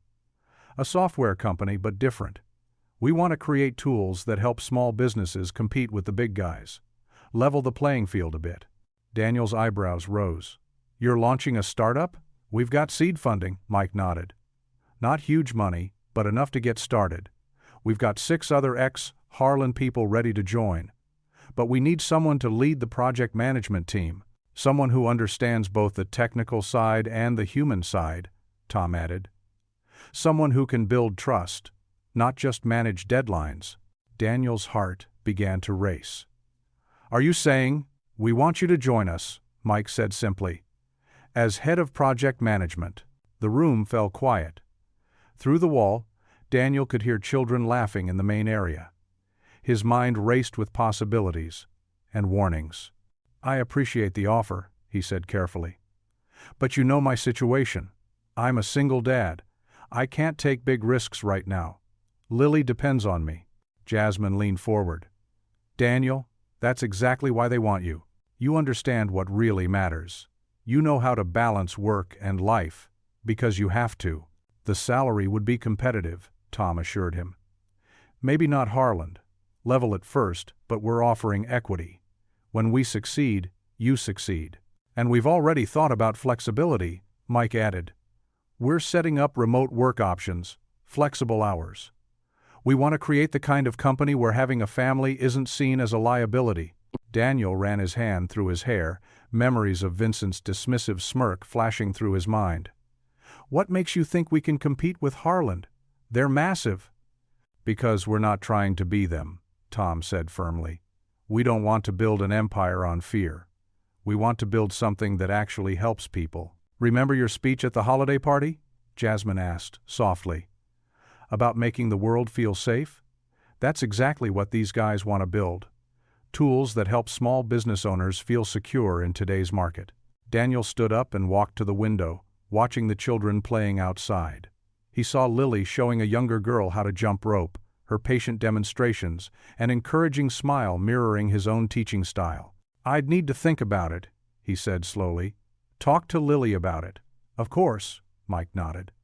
"We wouldn't expect anything less. But Daniel," Tom added, standing up, "we've seen how you lead here at the center. How you took these scattered tutoring sessions and turned them into a real program. How you listened to everyone's ideas, even the kids. That's the kind of leadership we need." Jasmine joined Daniel at the window. "Sometimes the biggest risks are the ones we take not for ourselves, but for something bigger." Daniel turned back to face the room, his mind working through the possibilities. He thought about the past few weeks. The rejection letters, the pitying looks, the subtle discrimination against single parents. But he also thought about the warmth he'd found here at the center, the joy of building something meaningful. Looking at Mike and Tom's hopeful faces, he saw something he hadn't expected. Respect. Not just for his skills, but for who he was as a person. For the very things Vincent had seen as weaknesses. "You're really serious about building something different?" he asked. "Something that puts people first?" "That's why we want you," Mike said simply. Daniel took a deep breath, straightened his shoulders, and nodded. "Then yes, I'm in." The tension in the room broke as smiles spread across everyone's faces. Tom stepped forward to shake his hand, and Mike beamed with relief. Jasmine gave a little clap of delight. "Welcome aboard," Tom said warmly. "We start planning next week." As they discussed initial details, Daniel felt something he hadn't experienced since that fateful holiday party: hope. Not just for himself, but for the possibility of creating something truly worthwhile. Something that would make Lily proud. Daniel sat at his kitchen table, surrounded by sketches and notes, his laptop screen glowing in the dim morning light. The clock read 5:30 a.m., his new normal since joining the startup team. Beside his coffee mug lay Lily's crayon drawing of their family, including stick figures of the new work friends, as she called them. He rubbed his tired eyes and smiled, remembering how different things felt just a month ago. The youth center had become their second home, a place where Lily thrived among the other kids while he volunteered. But now, something bigger was taking shape. His phone buzzed. Another message from Marcus, one of his new partners. "Got that idea about the inventory tracking system? Can't sleep. Call when you're up?" Daniel chuckled softly. None of them seemed to sleep much these days, too excited by the possibilities ahead. Their mission was clear: create software that would give small businesses a fighting chance against corporate giants. Every brainstorming session felt like lighting small flames of hope. The floor creaked behind him. "Daddy?" Lily stood there in her favorite unicorn pajamas, rubbing sleep from her eyes. "You're up early again." "Hey, sweetheart." He opened his arms and she climbed into his lap, peering at his notes. "Want to help me with some ideas?" She pointed at one of his sketches. "Is that for Mrs. Chen's store?" "Sure is." Daniel had been thinking about the small grocery store where they shopped. Mrs. Chen struggled to compete with the big supermarket chains. "We're trying to help her keep track of what people want to buy. Like how she always saves the special noodles I like?" "Exactly like that." He hugged her closer. "That's the kind of thing big stores can't do." After getting Lily ready for school, Daniel dropped her at the youth center's morning program. Miss Sandra, the center director, greeted them warmly. "Our favorite father-daughter duo. Thanks for watching her during our morning meeting," Daniel said. "Are you kidding? She's been teaching the younger kids origami. We should be paying her." The startup team gathered at their temporary office, really just Marcus's garage converted into a workspace. Jasmine was already there, her marketing experience from Harlan Co. proving invaluable. Tom, their tech wizard, had dark circles under his eyes but couldn't stop grinning as he showed them his latest code. "Look at this interface," Tom said, pointing to his screen. "Simple enough for anyone to use, but powerful enough to track inventory, customer preferences, even predict ordering patterns." Daniel leaned in, thinking of Mrs. Chen. "Could we add a feature for personal notes about customers? Like their preferences or special requests?" "That's what makes you different, Brooks," Marcus said, clapping him on the shoulder. "You think about the human side." The weeks fell into a rhythm. Mornings at the garage office, afternoons split between the youth center and meeting potential clients, evenings with Lily. She would often sit in their makeshift conference room, coloring while they worked, occasionally offering surprisingly insightful comments. One afternoon, while visiting local businesses for feedback, Daniel and Jasmine stopped at Mrs. Chen's store. The elderly woman listened intently as they explained their software idea. "You mean it would help me remember what each customer likes?" Her eyes lit up. "Like how Mr. Patterson is allergic to peanuts, or how the Williams kids love those special cookies." "Exactly," Daniel nodded. "Plus inventory management, ordering, everything you need to run your store more efficiently." Mrs. Chen touched his arm. "You understand. Big stores, they have computers but no heart. This has both." Each small victory, each positive response from local business owners energized the team. They worked late into nights, fueled by coffee and determination. Daniel made sure to take breaks to call Lily, hearing about her day and reading her bedtime stories over the phone when he couldn't make it home in time. The youth center became their unofficial focus group. Parents picking up their kids would listen to their pitch, offering valuable feedback. Some even became their first beta testers. One evening, after a particularly productive day of coding and planning, Marcus ordered pizzas to the office. The familiar chaos of a team dinner filled the garage. Jasmine arguing playfully with Tom about user interface colors, Marcus sketching new ideas on napkins, and Lily carefully arranging pepperoni into smiley faces on her slices. Daniel sat back in his chair, taking in the scene. The garage walls were covered in whiteboards full of plans and sticky notes with ideas. Lily's drawings added splashes of color among the technical diagrams. The air hummed with possibility and purpose. Tom was demonstrating their latest prototype on his laptop, pizza in one hand, mouse in the other. See how smooth this transition is? Small business owners are going to love this. Speaking of which, Jasmine chimed in, wiping pizza sauce from her chin. Mrs. Chen called today. She wants to be our first official beta tester. Cheers erupted around the table. Lily looked up from her pizza art, beaming. Does this mean we helped Mrs. Chen's store, Daddy? Daniel pulled her close, feeling a warmth in his chest that had nothing to do with the pizza. We're sure trying, sweetheart. We're sure trying. Looking around at his team, no, his friends, Daniel felt something he hadn't experienced since that horrible night at the holiday party. Here, surrounded by half-empty pizza boxes and the creative chaos of their shared dream, he felt truly alive. This wasn't just about proving Vincent Harland wrong anymore. It was about building something real, something that mattered. Marcus raised his paper cup of soda. To small businesses, to helping people? Lily added, lifting her cup of juice. To new beginnings, Daniel said softly, meeting each of their eyes in turn. They all clinked their mismatched cups together, laughing as Lily insisted they do it twice for good luck. The pizza was getting cold, and they still had work to do, but Daniel couldn't stop smiling. The garage might not have been as glamorous as Harland Company's gleaming offices, but it felt more like home than that place ever had. Here, among scattered programming books, empty coffee cups, and the endless possibilities they were creating together, he had found his purpose again.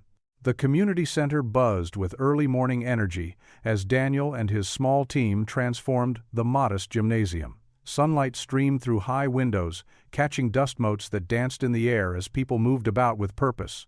A little higher on the left, Marcus, Daniel called out, steadying the ladder while his colleague adjusted a string of white lights. The warm glow would help soften the institutional feel of the space. Jasmine bustled past, arms full of extension cords. These old outlets better hold up, she muttered, but her eyes sparkled with excitement. We've got 45 minutes before the first guests arrive. Daniel checked his watch and took a deep breath. 6 months ago, he'd stood in a grand ballroom, hearing Vincent Harland strip away his dignity. Now here he was, in a simple community space, building something real. Daddy! Lily's voice echoed across the gym. She skipped toward him in her new blue dress, her dark curls bouncing. Mrs. Martinez helped me practice my speech again. Want to hear it? Save that magic for the real thing, sweetheart. Daniel knelt to straighten her collar. Are you nervous? Lily shook her head. Nope, I get to tell everyone how awesome you are. She beamed up at him, missing front tooth and all. Marcus climbed down from the ladder, wiping his hands on his jeans. Testing time, boss. Want to make sure these presentations actually work? They gathered around the row of laptops set up on folding tables. Each screen displayed their software's homepage, clean, simple, designed for small business owners who needed help competing in a digital world. Daniel ran his fingers over the edge of the nearest computer, remembering late nights of coding and countless cups of coffee. The door squeaked open, and people started trickling in. Local shop owners, community leaders, and families filled the rows of chairs. Daniel spotted Mr. Chen from the corner grocery store, and Maria, who ran the florist shop downtown. Real people who could use what they'd built. 5 minutes, Jasmine announced, hurrying past with programs. Daniel, your tie is crooked. He fumbled with the knot, his fingers suddenly clumsy. A small hand tugged at his sleeve. I'll fix it, Lily said solemnly. She reached up, tiny fingers working with surprising precision. Mom taught me how, remember? From the pictures? Daniel's throat tightened. She did, didn't she? The memory of his late wife showing Lily how to tie a perfect Windsor knot flooded back, one of their last good days together. The seats filled quickly. Window light mixed with the string light's warm glow, creating an intimate atmosphere despite the gymnasium's size. Conversations hummed, punctuated by occasional laughter. This wasn't the sterile corporate environment Daniel had known. It was alive, real, human. Marcus tapped the microphone, making final sound checks. "We're ready when you are." Lily bounced on her toes. "That's my cue." She straightened her dress one last time and walked to the microphone with determined steps. The crowd quieted as this small figure took the stage. Daniel's heart swelled, watching his daughter stand tall before all these people. She'd insisted on introducing him, refusing to let anyone else do it. "Hi everyone," Lily's clear voice carried through the gym. "I'm Lily Brooks, and I'm here to tell you about my dad. He's the bravest person I know." The audience smiled, charmed by her earnestness. Daniel stood in the wings, emotion threatening to overwhelm him. "My dad always says that doing the right thing matters more than doing the easy thing," Lily continued. "When bad things happened, he didn't get mad or give up. He kept trying to help people." She gestured to the laptops. "This project isn't just about computers and stuff. It's about helping our neighbors. It's about making our community stronger." Her voice grew more confident with each word. "My dad taught me that when people work together with kindness, amazing things happen." Daniel blinked back tears, remembering nights when he'd questioned everything, when the weight of single parenthood and unemployment had seemed crushing. But Lily had never doubted him, not once. So now, Lily's face lit up with pride, "I get to introduce my daddy, Daniel Brooks, and his awesome team who built something special for all of you." The applause started slowly, then swelled. People rose to their feet, their faces bright with genuine warmth. Daniel stepped forward, and Lily ran to hug him before he reached the microphone. Standing there, with his daughter's arms around his waist and a community before him, Daniel felt something he hadn't experienced since that horrible night at the holiday party: pure, unshakable hope. This wasn't about revenge or proving anything to Vincent Harland. This was about building something that mattered, something true. The applause continued, filling the gymnasium with its thunder. Daniel saw Jasmine wiping away tears, Marcus grinning broadly, and dozens of familiar faces from months of working in the community. Each person represented a connection, forged not through corporate power plays, but through genuine care and shared purpose. When Daniel finally reached the microphone, his voice was steady, the lights glowed warm above him, his daughter stood proud beside him, and hope filled every corner of the room. The afternoon sun cast a warm glow through the community center's windows as Daniel stood at the podium, his heart swelling with pride. On the large projection screen behind him, their software demo played smoothly, showing how local businesses could connect, share resources, and support each other in ways that larger corporations couldn't match. And with just 3 clicks, Daniel demonstrated, his voice steady and confident, any small business owner can find local suppliers, set up delivery routes, and even share warehouse space. His fingers moved across the laptop, making the interface dance with life. The crowd of local business owners leaned forward in their metal folding chairs, their eyes bright with interest. In the front row, Lily beamed up at him, her legs swinging beneath her chair. She wore her favorite blue dress, the one she insisted was her lucky charm, and clutched a small notepad where she'd been drawing hearts and stars throughout the presentation. Mrs. Chen, who owned the corner grocery store 3 blocks down, raised her hand. "This could help me coordinate with other stores for bulk purchases?" Her voice held a note of hope that made Daniel smile. "Exactly," Daniel replied, clicking to the next screen. "Instead of competing against big chains, small businesses can work together. Share costs, share knowledge, share success." He gestured to a chart showing potential savings. "Our estimates show cost reductions of up to 30% when businesses collaborate." A murmur of excitement rippled through the audience. Mr. Rodriguez from the local hardware store stood up, his weathered hands gesturing enthusiastically. "This is what we've needed. The big box stores have been crushing us, but together." He trailed off, nodding appreciatively. Daniel's team members sat scattered throughout the crowd, each ready to answer questions. Jasmine, who'd helped bring this all together, gave him a subtle thumbs up from her position near the back. As Daniel wrapped up the formal presentation, people didn't rush to leave. Instead, they gathered in small groups, talking animatedly about possibilities. Some approached the demo station set up along the walls where team members showed the software's features in detail. Mrs. Chen hugged her tablet close to her chest, eyes bright with unshed tears. "My father started our store 40 years ago," she told Daniel quietly.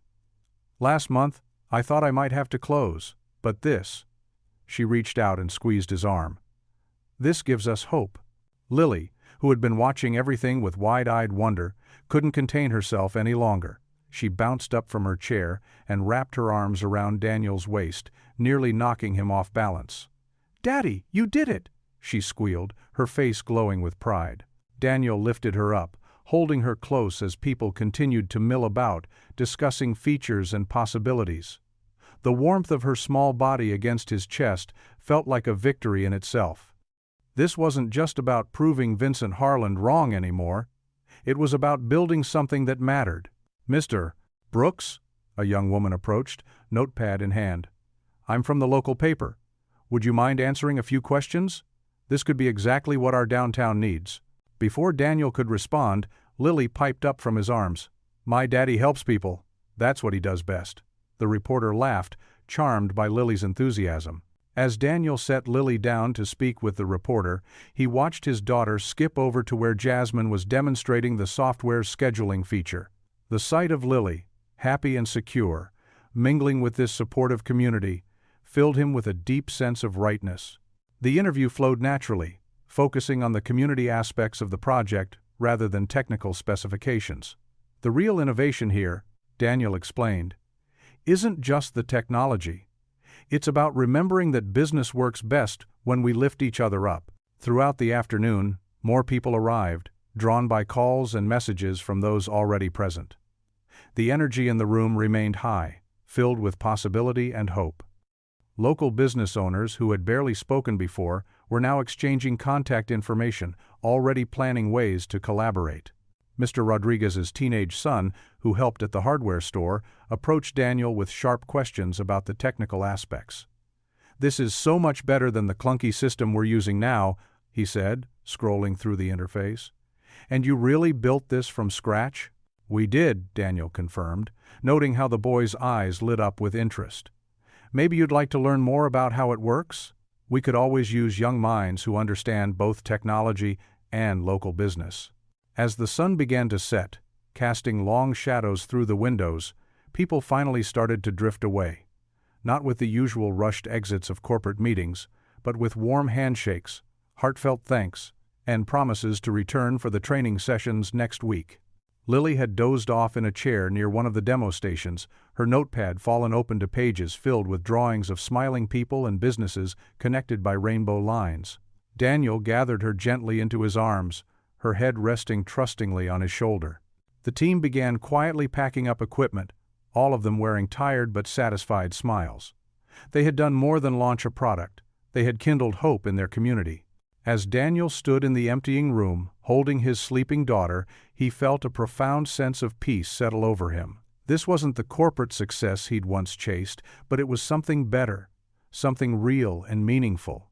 Lily stirred slightly, her eyes fluttering open. "Did we win, Daddy?" she mumbled sleepily. Daniel pressed a soft kiss to her forehead, thinking of all the connections made today, all the possibilities sparked.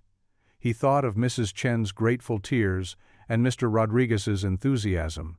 He thought of the young reporter's interest and the teenager's technical questions. Most of all, he thought of how it felt to build something that truly helped people. Looking into his daughter's trusting eyes, he whispered, "See? We can do this." Daniel sat at his small kitchen table, morning sunlight streaming through the window as he sipped his coffee and checked his emails. The past few days since the launch had been a whirlwind of excitement and possibility. Local business owners kept calling, eager to try their software. Even a few regional news outlets had picked up the story. The letterbox clattered. Daniel glanced at the clock, too early for regular mail. Rising from his chair, he walked to the front door, his bare feet cool against the hardwood floors. A thick manila envelope lay on the welcome mat marked, "Urgent, Legal Notice." His hands trembled slightly as he picked it up. Back in the kitchen, he carefully opened the envelope and began reading. The legal language was dense, but certain phrases jumped out like flares in the night. Cease and desist. Breach of non-compete agreement. Immediate termination of operations. The letter was from Harlan Company's legal team. They claimed Daniel had violated his employment contract by starting a competing business within the restricted time frame. His stomach churned as he read further. They were demanding not just an end to the startup, but substantial monetary damages. Daniel's phone buzzed. It was Marcus, one of their lead investors. "Daniel, we need to talk," Marcus said, his voice tight. "Vincent Harlan just called me personally." "What did he say?" Daniel asked, though he already knew. "He mentioned the legal action. Said anyone investing in your venture would be." Marcus paused. "Would be making a serious mistake." "Daniel, I'm sorry, but we have to pull out. We can't risk getting caught in a legal battle with Harlan Co." The calls kept coming throughout the morning. One by one, investors withdrew their support. Daniel's team gathered for an emergency meeting at their small office, faces drawn with worry. "They're threatening legal action against anyone who stays involved," Sarah, their technical lead, explained. "Even our families could be affected. I've got kids in college, Daniel. I can't risk it." Jasmine, who had helped start it all, placed a gentle hand on Daniel's shoulder. "Vincent's using his connections to block every path forward. The banks won't touch us now. Without capital. We're done," Daniel finished quietly. The day passed in a blur of difficult conversations and farewell hugs. By evening, their small office was nearly empty, computers unplugged, dreams packed away in cardboard boxes. Daniel stood alone in the darkening room, staring at the whiteboard, still covered with their plans and ideas. His phone buzzed again, a text from Mrs. Chen, Lily's after-school caregiver. "Lily's asking when you'll be home. She seems worried." Daniel's heart clenched. He'd been so caught up in the crisis, he hadn't thought about how to explain this to Lily. She'd been so proud at the launch, introducing him as her daddy who helped people. How could he tell her it was all falling apart? The drive home felt endless. Each streetlight illuminated memories of hope now turned to ash. The coffee shop where they'd first planned the startup, the community center where they'd launched, the small businesses that had believed in them. When Daniel opened his front door, Lily was sitting on the stairs in her pajamas, hugging her knees. Her face lit up when she saw him, then fell as she noticed his expression. "Daddy, what's wrong?" Daniel tried to smile, but it felt brittle. "Just a tough day at work, sweetheart." "But I thought everything was good now," Lily said, following him into the kitchen. "Everyone was so happy at the party. They said you were helping people." Daniel busied himself making tea, trying to find the right words. But before he could speak, Lily's small voice cut through the silence. "I heard Mrs. Chen talking on the phone. She said something bad happened with your new job." Daniel turned to face his daughter, seeing tears forming in her eyes. "Is it because of that mean man? The one who fired you before?" The simplicity of her question hit him like a physical blow. He knelt down to her level, wanting to protect her from this harsh reality, but knowing he needed to be honest. "Yes, honey, Mr. Harlan. He didn't want us to succeed. He used his lawyers to stop us." Lily's lower lip trembled. "But why? We weren't doing anything bad. We were helping people." "Sometimes," Daniel started, his voice rough. "Sometimes people with power don't like it when others try to do things differently." Lily's eyes widened with understanding and fear. She looked around their small kitchen, at the calendar marked with bill due dates, at the stack of job applications on the counter. Her voice came out as a whisper that broke Daniel's heart. "Daddy, are we going to lose everything?" Daniel opened his mouth to respond, but no words came. How could he promise her everything would be okay when he wasn't sure himself? He stood there, speechless, as his daughter's tears began to fall. The kitchen clock ticked away mercilessly as Daniel stared at the legal documents spread across his small oak table. His coffee had gone cold hours ago, forgotten among the threatening letters and court papers. The harsh white light from his laptop screen cast shadows across his weary face, making the circles under his eyes look even darker. Non-compete violation, cease and desist, and immediate legal action. The words seemed to swim before his tired eyes. He rubbed his face with trembling hands, trying to make sense of how everything had fallen apart so quickly. Just yesterday, they'd had a future. Just yesterday, investors were excited about their project. Just yesterday, Lily had looked at him with such pride. Now, all of that lay in ruins around him, scattered like the papers on his table. His phone buzzed again. Another message from Mark, their lead developer. 3 more investors pulled out. They're scared of Harlan's threats. Daniel didn't bother responding. What could he say? The pattern had become painfully clear over the last 18 hours. One by one, their financial backing was evaporating. The sound of soft footsteps made him look up. Lily stood in the doorway of the kitchen, clutching her worn teddy bear. Her eyes were red and puffy. She'd been crying again. "Daddy?" Her voice was small, uncertain. "I couldn't sleep." Daniel pushed the papers aside and opened his arms.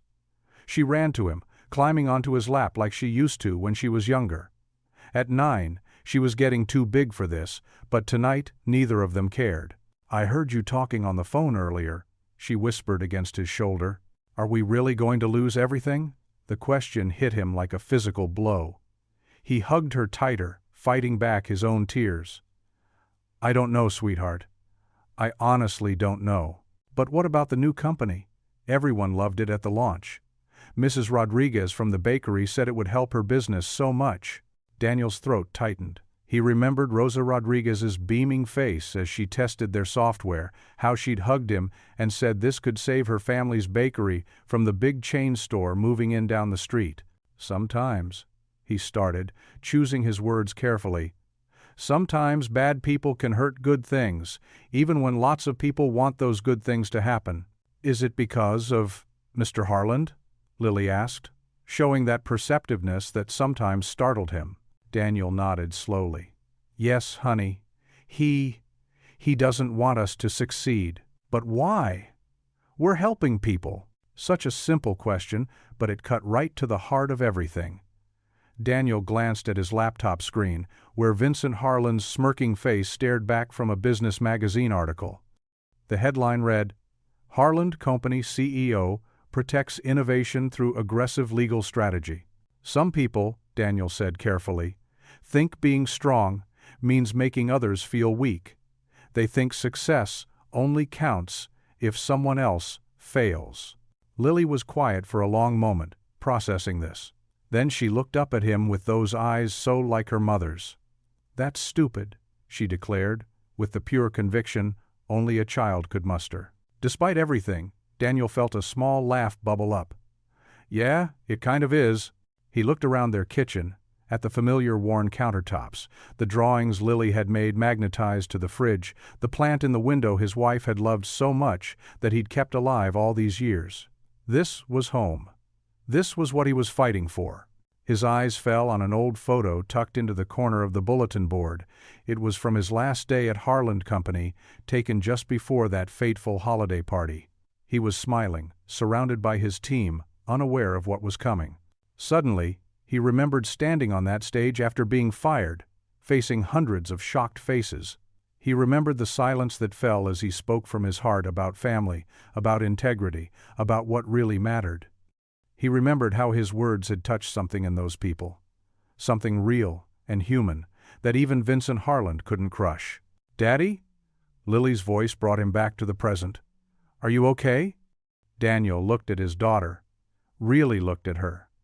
She was scared, but trying to be brave. Just like him. Just like everyone who'd ever stood up to bullies and believed in something better. The memory of that speech played in his mind again. How had he found the strength that night? Where had those words come from? He remembered now. They'd come from love. Love for Lily. Love for his late wife. Love for the simple truth that kindness matters more than power. He touched the legal papers on the table, but they didn't seem quite so threatening anymore. Those 300 people in that ballroom hadn't been moved by fear or power. They'd been moved by honesty, by humanity, by the quiet strength it takes to stand up and speak truth even when you're hurting. "You know what, sweetheart?" he said softly, hugging Lily close. "I just remembered something important, something I forgot for a little while." "What did you remember?" Daniel smiled, feeling the first stirring of hope in his chest. The same words that had silenced that ballroom, that had touched so many hearts, they weren't just words. They were a truth he'd lived by all his life, a truth that had never failed him even in his darkest moments. He kissed the top of Lily's head, breathing in the familiar scent of her strawberry shampoo. The memory of that speech, of that profound silence afterward, settled into his heart like a warm light. Maybe, just maybe, there was still a way forward. Not through Vincent's kind of power, but through something stronger, the power of truth, community, and unwavering faith in what's right. The community center's meeting room felt different at night. Where children's laughter usually echoed during the day, now only the hum of fluorescent lights filled the space. Daniel Brooks sat at the head of a folding table, facing his dejected team members. Their faces showed the weight of Vincent Harlan's latest blow. "I know we're all feeling beaten," Daniel began, his voice soft but steady. "But I've been thinking about something my daughter said to me last week. She asked if we were going to lose everything." He paused, running a hand through his disheveled hair. "And you know what? That question kept me up all night." Sarah, their lead programmer, slumped in her chair. "Daniel, the investors are gone. All of them." Vincent made sure of that. "Maybe that's not such a bad thing," Daniel replied, straightening up. The others looked at him like he'd lost his mind. "No, hear me out. Who were we building this software for in the first place?" Marcus, their marketing specialist, leaned forward. "Small businesses. Local shops trying to compete with the big corporations." "Exactly." Daniel stood up and walked to the whiteboard. "We've been chasing the wrong money. We've been playing by Vincent's rules. Looking for big investors, corporate backing." He picked up a marker and wrote "Community" in large letters. "But what if we went straight to the people who need this the most?" Jasmine, who had followed Daniel from Harland Company, raised an eyebrow. "You mean crowdfunding?" "Think about it," Daniel said, his energy building. "Every small business owner we showed our demo to loved it. They got it immediately. They saw how it could help them survive against the corporate giants. But crowdfunding?" Tom, their financial advisor, shook his head. "That's a huge risk. We'd need to convince hundreds, maybe thousands of people to believe in us." Daniel smiled, remembering the night of his firing. "You know, when Vincent fired me at that holiday party, he expected me to slink away in shame. Instead, I spoke from my heart about family, about integrity, and you know what happened? 300 people fell silent. They listened. They understood." The team exchanged glances. Sarah sat up straighter. "The local business association seemed pretty excited about our demo. And remember Mrs. Chen from the corner market?" Marcus added. "She said she'd tell all her business owner friends about us." Daniel nodded, drawing a web of connections on the whiteboard. "We start local. We tell our story, not just about the software, but about standing up to corporate bullying, about believing in community over profits." "It would take a lot of work," Jasmine mused. "We'd need videos, social media campaigns, community meetings. And we'd have to be completely transparent about what happened with Vincent," Tom pointed out. "People would want to know why we're not going the traditional route." "Exactly," Daniel said. "We tell the truth. About Vincent's tactics, about how he sees family responsibilities as weakness. I bet there are thousands of working parents out there who've faced similar discrimination." The room fell quiet as everyone considered the possibilities. Daniel could see the spark of hope returning to their eyes, but also the fear of another failure. Sarah broke the silence. "My cousin runs a popular blog about local businesses. She'd probably love to feature our story." "The youth center kids could help with social media," Marcus added, warming to the idea. "They're always teaching me new things about TikTok and Instagram." Daniel wrote down each suggestion, the whiteboard filling with possibilities. "We won't just be asking for money," he explained. "We'll be inviting people to join a movement, to prove that communities can stand together against corporate bullies." Tom pulled out his laptop. "There are different platforms we could use. Some focus specifically on business ventures. We'd need to set a realistic goal, maybe break it into phases. And we could offer early access to supporters," Jasmine contributed. "Let them be part of the development process." The energy in the room had shifted. Where despair had hung heavy before, now there was a cautious electricity. Daniel could feel it, the same energy he'd felt during his farewell speech at Harland Co. "There's something else," Daniel said softly. "My daughter Lily. She's been watching everything we do. When Vincent tried to crush us, she asked if we'd lose everything. But what if we showed all our kids, that when you get knocked down, you don't have to stay down?" Sarah wiped at her eyes. "My kids have been asking why Mommy's been so sad lately. I'd love to show them what getting back up looks like." "It won't be easy," Tom warned, but his voice had lost its earlier defeat. "We'll need to work twice as hard with half the resources." "But we'll be working for ourselves this time," Marcus said. "No Vincent Harland looking over our shoulders." Daniel took a deep breath.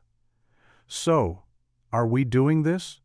Are we betting on the community instead of the corporations?" The team looked at each other, a mix of fear and determination on their faces. Jasmine stood first, walking to the whiteboard and picking up a marker. "I'm in," she said, adding "social media strategy" to the growing web of ideas. One by one, the others joined her. Sarah added blog outreach. Marcus wrote youth ambassadors. Tom contributed funding tiers. Finally, they all turned to Daniel. The whiteboard behind them was covered in ideas, arrows connecting their collective hope into something tangible. "Okay," Tom said, opening a new spreadsheet. "Let's figure out how to make this work." The afternoon sun streamed through the windows of their small apartment as Daniel and Lily sat cross-legged on the living room floor. Colorful markers, glitter glue, and sheets of poster board surrounded them like a creative explosion. Lily's tongue poked out slightly as she concentrated on drawing perfect letters. "How's this, Daddy?" She held up her poster proudly. In rainbow colors she had written, "Help my daddy build something amazing." Daniel's heart squeezed. "It's beautiful, sweetheart." He reached over to ruffle her hair, leaving a small smudge of blue marker on her cheek. "But maybe we should focus on what the project will do for everyone, not just us." "Like helping Mrs. Rodriguez's bakery?" Lily asked, referring to the kind woman who always slipped her an extra cookie when they visited. "Exactly like that." Daniel picked up a fresh piece of poster board. "Our software will help small businesses compete with big companies. It's about keeping our community strong." Together, they created poster after poster. Lily added her special touch, little hearts and stars in the corners, while Daniel focused on clear, compelling messages, support local dreams, and technology for Main Street. Jasmine arrived later that afternoon with her laptop and camera. "Ready to make some noise online?" she asked, setting up her equipment. She had volunteered to help create their crowdfunding video. "I'm nervous," Daniel admitted, straightening his collar. "Just be yourself," Jasmine advised, adjusting the camera. "That's what moved everyone at the holiday party, remember?" They set up in front of the window, using natural light. Lily insisted on operating the slateboard, clapping it with authority before each take. "Action!" she called out, giggling. Daniel spoke directly to the camera, sharing their story. He talked about the small businesses they hoped to help, about building technology with heart, about creating something that would make their community stronger. Between takes, Lily would give him thumbs up and whispered encouragement. "That was perfect," Jasmine said after the final take. "Now let's get some B-roll around town." They spent the rest of the afternoon filming at local shops. The baker, Mrs. Rodriguez, spoke passionately about how their software could help her compete with chain stores. The owner of the hardware store demonstrated how difficult it was to manage inventory without expensive systems. Each story added another layer to their message. Back home, Lily helped stuff envelopes with flyers while Daniel and Jasmine edited the video. When it was finally uploaded, Daniel's hand hovered over the publish button. "What if nobody cares?" he whispered. Lily climbed into his lap. "I care, Daddy. And Mrs. Rodriguez cares. And Mr. Chen from the hardware store cares." Daniel pressed the button. The next morning, they distributed flyers throughout downtown. Lily insisted on handling her own stack, solemnly handing them to people she knew from the neighborhood. "My daddy's building something amazing," she'd say, her eyes bright with pride. By afternoon, the first donations appeared on their crowdfunding page. Small amounts, $5, $10, 20, but each one came with a message of support. Rooting for you, Daniel. Our community needs this. Show them what real leadership looks like. Daniel refreshed the page constantly, his throat tight with emotion as the number slowly ticked upward. Lily made a paper chain to track their progress, adding a new link for each $100 raised. More local business owners began sharing their video. The youth center, where Daniel volunteered, posted it on their bulletin board. Parents from Lily's school spread the word through their networks. By evening, something unexpected happened. Former colleagues from Harlan Company started making donations, many anonymously but with telling messages. Remember that time you stayed late to help me with my presentation? It's my turn to help you. Your speech at the holiday party showed us what real integrity looks like. The amount grew steadily. 500. 1. 0. 2. 500. Lily bounced around the apartment, adding link after link to her paper chain. Look how long it's getting, Daddy. Daniel watched her, feeling something he hadn't felt in weeks. Faith. Not just in the project, but in the power of community, in the ripple effect of kindness, in the possibility that sometimes the right thing really could prevail. His phone buzzed with a text from Jasmine. Check the local community forum. People were sharing stories about times Daniel had helped them, moments of kindness they'd witnessed, reasons they believed in his vision. The thread grew longer and longer. That evening, as Daniel tucked Lily into bed, she asked, "Are you happy, Daddy?" He looked at her paper chain stretching across her bedroom wall, each link representing someone who believed in them. "Yes, sweetheart. I'm very happy." "Me too," she yawned. "And tomorrow we'll make the chain even longer." Daniel sat in the living room afterward, watching the donation counter continue its steady climb. Each notification sound represented another person choosing to invest in something bigger than themselves. It wasn't just about money, it was about faith, about community, about proving that compassion could build something lasting. He opened his laptop and began typing thank you messages to each donor, no matter how small their contribution. As his fingers moved across the keyboard, he felt the weight of defeat lifting, replaced by something lighter, something hopeful. The faith of others was rekindling his own. The community center's bulletin board, usually a quiet corner of notices and flyers, had become a beacon of hope. Daniel stood back, watching as Sarah, the owner of the corner bakery, pinned up her pledge card next to dozens of others. Each colorful square represented someone willing to stand with him against Vincent Harlan's intimidation. "You know what, Daniel?" Sarah smoothed the card with careful fingers.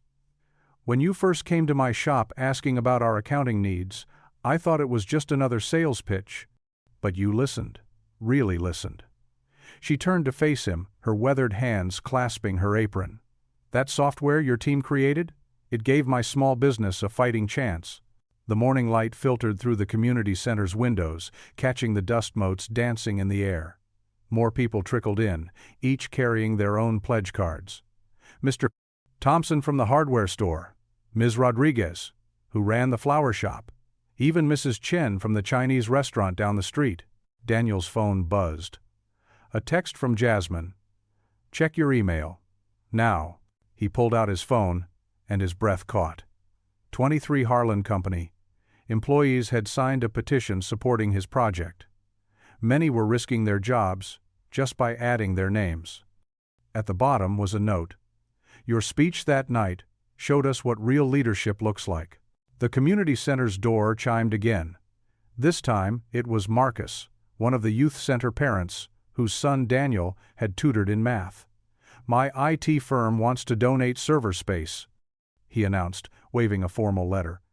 "And I'm throwing in my weekends to help with coding." The support continued to pour in throughout the morning. A local printing company offered to handle their marketing materials. 3 retired accountants volunteered to manage the books. Parents from the youth center organized a fundraising bake sale. By noon, the community center's main room had transformed into an impromptu command center. Laptops hummed on folding tables as volunteers set up social media campaigns. The walls were covered with sticky notes full of ideas and offers of help. "Mr. Brooks?" A timid voice called from the doorway. Daniel turned to see Jenny, a high school student from the youth center. Behind her stood 5 of her classmates. We want to help too. We can handle your social media stuff. We know all about trending hashtags and viral marketing. Daniel's throat tightened. These kids, barely older than Lily, were willing to fight for something they believed in. He nodded, unable to speak for a moment. The afternoon brought even more surprises. 3 former Harland Company employees who had quit in protest after Daniel's firing showed up with their severance packages in hand. "We'd rather invest in something real," they said, laying their checks on the table. Local news crews began arriving, drawn by the growing crowd. Daniel watched as camera operators set up their equipment, journalists scribbling in notepads. The story was spreading beyond their little community. "Daddy!" Lily's voice cut through the buzz of activity. She burst through the door, still wearing her school backpack. "Look what we did!" She thrust a stack of paper at him. Dozens of hand-drawn posters from her classmates, each one pledging their parents' support. The town hall meeting wasn't scheduled until evening, but people started filling the seats hours early. Daniel stood in the wings, watching the room fill up. His original startup team huddled nearby, their faces showing the same mix of anxiety and hope he felt. Mayor Thompson stepped up to the podium first. "I've lived in this town for 60 years, she began, her voice firm. "And I've never seen anything quite like this. One man stood up and reminded us what community means. Now it's our turn to stand up with him." The mayor gestured to the screen behind her, where the pledge total flashed. In just one day, they had raised enough to restart the project. But it wasn't just about the money. It was about people offering what they had, whether that was technical skills, business connections, or simply time and encouragement. Daniel took the stage, his hands trembling slightly as he gripped the podium. The faces looking back at him weren't just supporters, they were partners, believers, friends. He saw Sarah from the bakery, her eyes bright with tears. Marcus from the IT firm, giving him a thumbs up. Jenny and her social media team, phones at the ready. "When I lost my job," Daniel began, his voice steady despite his nerves, "I thought I had lost everything. But what looked like an ending was really a beginning. Because it brought me here, to all of you." Before he could continue, someone in the back stood up. "I pledge 50 hours of legal consultation." Another person rose. "My printing company's resources are yours." The pledges kept coming, a cascade of support that filled the room with energy and purpose. The cheers started small, a ripple of applause that grew into a standing ovation. People were hugging, crying, shaking hands. In that moment, Daniel saw what Vincent Harland never could, that true power wasn't built on fear or control, but on the connections between people who believed in something bigger than themselves. Lily slipped her small hand into his, beaming up at him. Around them, the cheers continued to echo through the town hall, a sound of hope, of community, of new beginnings.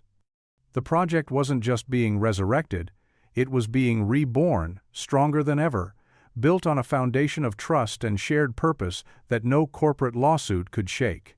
The basement of the community center hummed with activity. Folding tables lined the walls, each covered with laptops and tangled charging cords. The smell of coffee and pizza wafted through the air as volunteers hunched over keyboards, their faces lit by screen glows. Daniel walked between the tables, pausing to squeeze shoulders and offer encouragement. "How's the user interface coming along, Mike?" he asked a gray-haired man who'd retired from teaching computer science. "Better than before," Mike replied, adjusting his glasses. "These kids you brought in, they think differently. See this?" He pointed to his screen where colorful icons danced. "Tommy suggested making it more accessible for older folks like me. Bigger buttons, clearer labels." Daniel smiled, warmth spreading in his chest. The setback from Vincent's lawsuit had felt crushing, but somehow it had led to something better. The software wasn't just being rebuilt, it was being reborn through community hands. Across the room, Jasmine commanded attention at her makeshift PR station. Papers and sticky notes covered her wall space, forming what she called her battle plan. She was on the phone, her voice carrying with practiced authority. "Yes, that's right. Built by the community, for the community?" she said. "No, this isn't just another tech startup. This is about people coming together to protect local businesses." She caught Daniel's eye and gave him a thumbs up. Daniel checked his watch, almost time for Lily's after-school arrival. As if on cue, footsteps thundered down the stairs, and his daughter burst in with her usual energy, followed by 3 of her friends from the youth center. "Daddy, we finished our homework early so we could help," Lily announced, her backpack still bouncing. "Can we test the game part again?" The game part was their innovation for teaching basic business skills to kids. It had been Lily's idea, born from watching Daniel work late nights on spreadsheets. "Business doesn't have to be boring," she declared.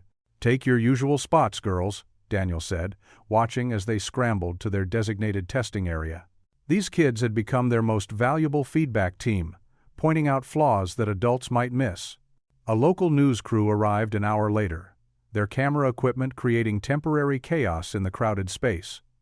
The reporter, Lisa Chen, had been covering their story since the crowdfunding campaign began.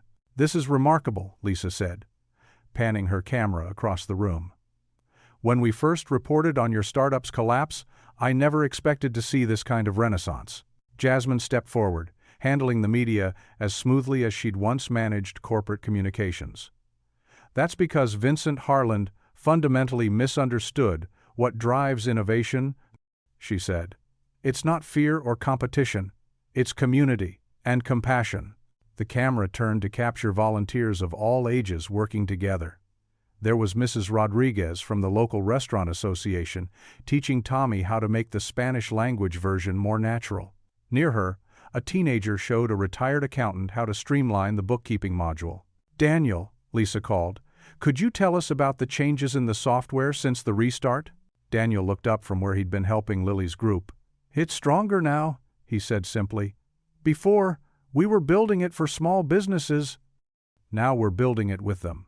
He gestured to the room. "Every person here brings their own expertise, their own perspective.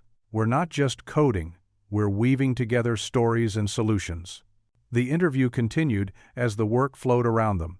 Daniel shared how local shop owners had offered their real-world experiences, how students had volunteered their tech skills, how parents from the youth center had organized childcare so others could code. Across town, in his pristine corner office, Vincent Harland flicked on the evening news. His scowl deepened as Lisa Chen's report filled the screen. The camera showed Daniel Brooks, the man he'd tried to crush, surrounded by a vibrant, working community. What started as a corporate tragedy has transformed into an unprecedented collaboration. Lisa's voice narrated over footage of the busy basement. The software, originally designed to help small businesses compete with large corporations, has evolved into a platform that celebrates local enterprise and community connection. The report cut to clips of various volunteers speaking. A retired teacher explaining the educational components. A local baker demonstrating how she used the system. Lily and her friends giggling as they showed off the game they'd helped design. Vincent's grip tightened on his remote as the final shots showed Daniel leading a group discussion, his quiet authority evident in how people leaned in to listen. The man's genuine smile, his easy manner with both children and adults, his clear passion for the project. It all stood in stark contrast to the broken figure Vincent had expected him to become. The CEO's face twisted in disbelief as the report concluded with rising donation numbers and a growing list of participating businesses. He stabbed the power button, plunging his office into silence, but the images lingered, a community rising, strengthening, succeeding, all rallied around the very man he'd tried to destroy. The grimace that settled on Vincent's face reflected more than anger. It held the first seeds of doubt about the empire he'd built on fear and control, as he watched Daniel build something stronger, with nothing but compassion and community spirit. The Main Street Community Center buzzed with excitement. Local business owners, families, and curious onlookers filled the rows of folding chairs. Handmade banners decorated the walls, and a projector screen displayed the software's cheerful logo. Daniel stood at the side of the small stage, his hands fidgeting with his note cards. Jasmine adjusted the microphone stand, her bright yellow blazer adding a splash of color to the modest setup. "Ready?" she whispered, giving Daniel's arm a gentle squeeze. He nodded, though his stomach churned. In the front row, Lily sat between Mike and Sarah from the coding team, her legs swinging beneath the chair. She caught his eye and gave him 2 thumbs up. The moderator, a local business reporter named Tom Chen, stepped up to the podium. Today, we're highlighting a remarkable story of innovation and community spirit. But before we dive into the software demonstration, I'd like to address something that's been circulating in local business circles. Tom paused, his expression turning serious. Mr. Brooks, would you mind sharing what brought you to create this project? There are rumors about your departure from Harland Co. The room grew quiet. Daniel felt dozens of eyes on him as he walked to the microphone. His throat tightened as memories of that holiday party rushed back. The glittering decorations, Vincent's smirk, the shocked faces of his colleagues. Daniel cleared his throat. I could give you the sanitized version, say I left to pursue new opportunities. He looked at Lily, who nodded encouragingly. But that wouldn't be honest, and I've learned that honesty, even when it hurts, is what builds real trust. He took a deep breath. 6 months ago, I was fired during Harland Company's holiday party, in front of 300 people. Murmurs rippled through the audience. The official reason was underperformance. The real reason? His voice grew stronger. I'm a single father.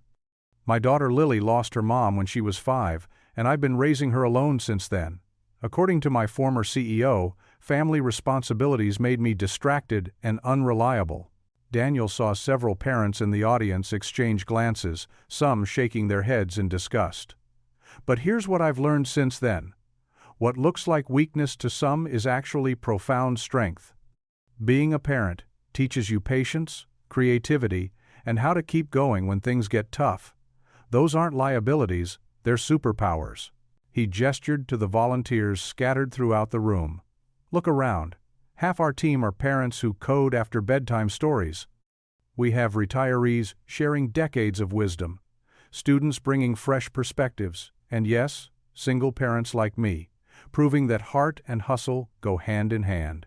Tom leaned forward. But surely it wasn't easy. How did you find the courage to start over?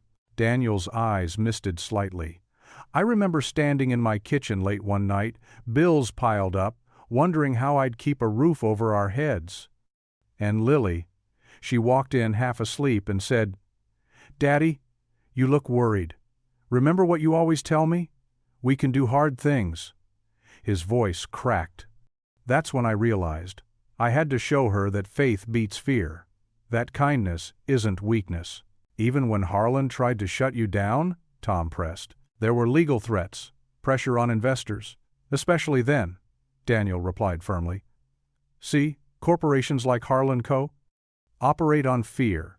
Fear of falling behind, fear of looking weak, fear of anyone who does things differently.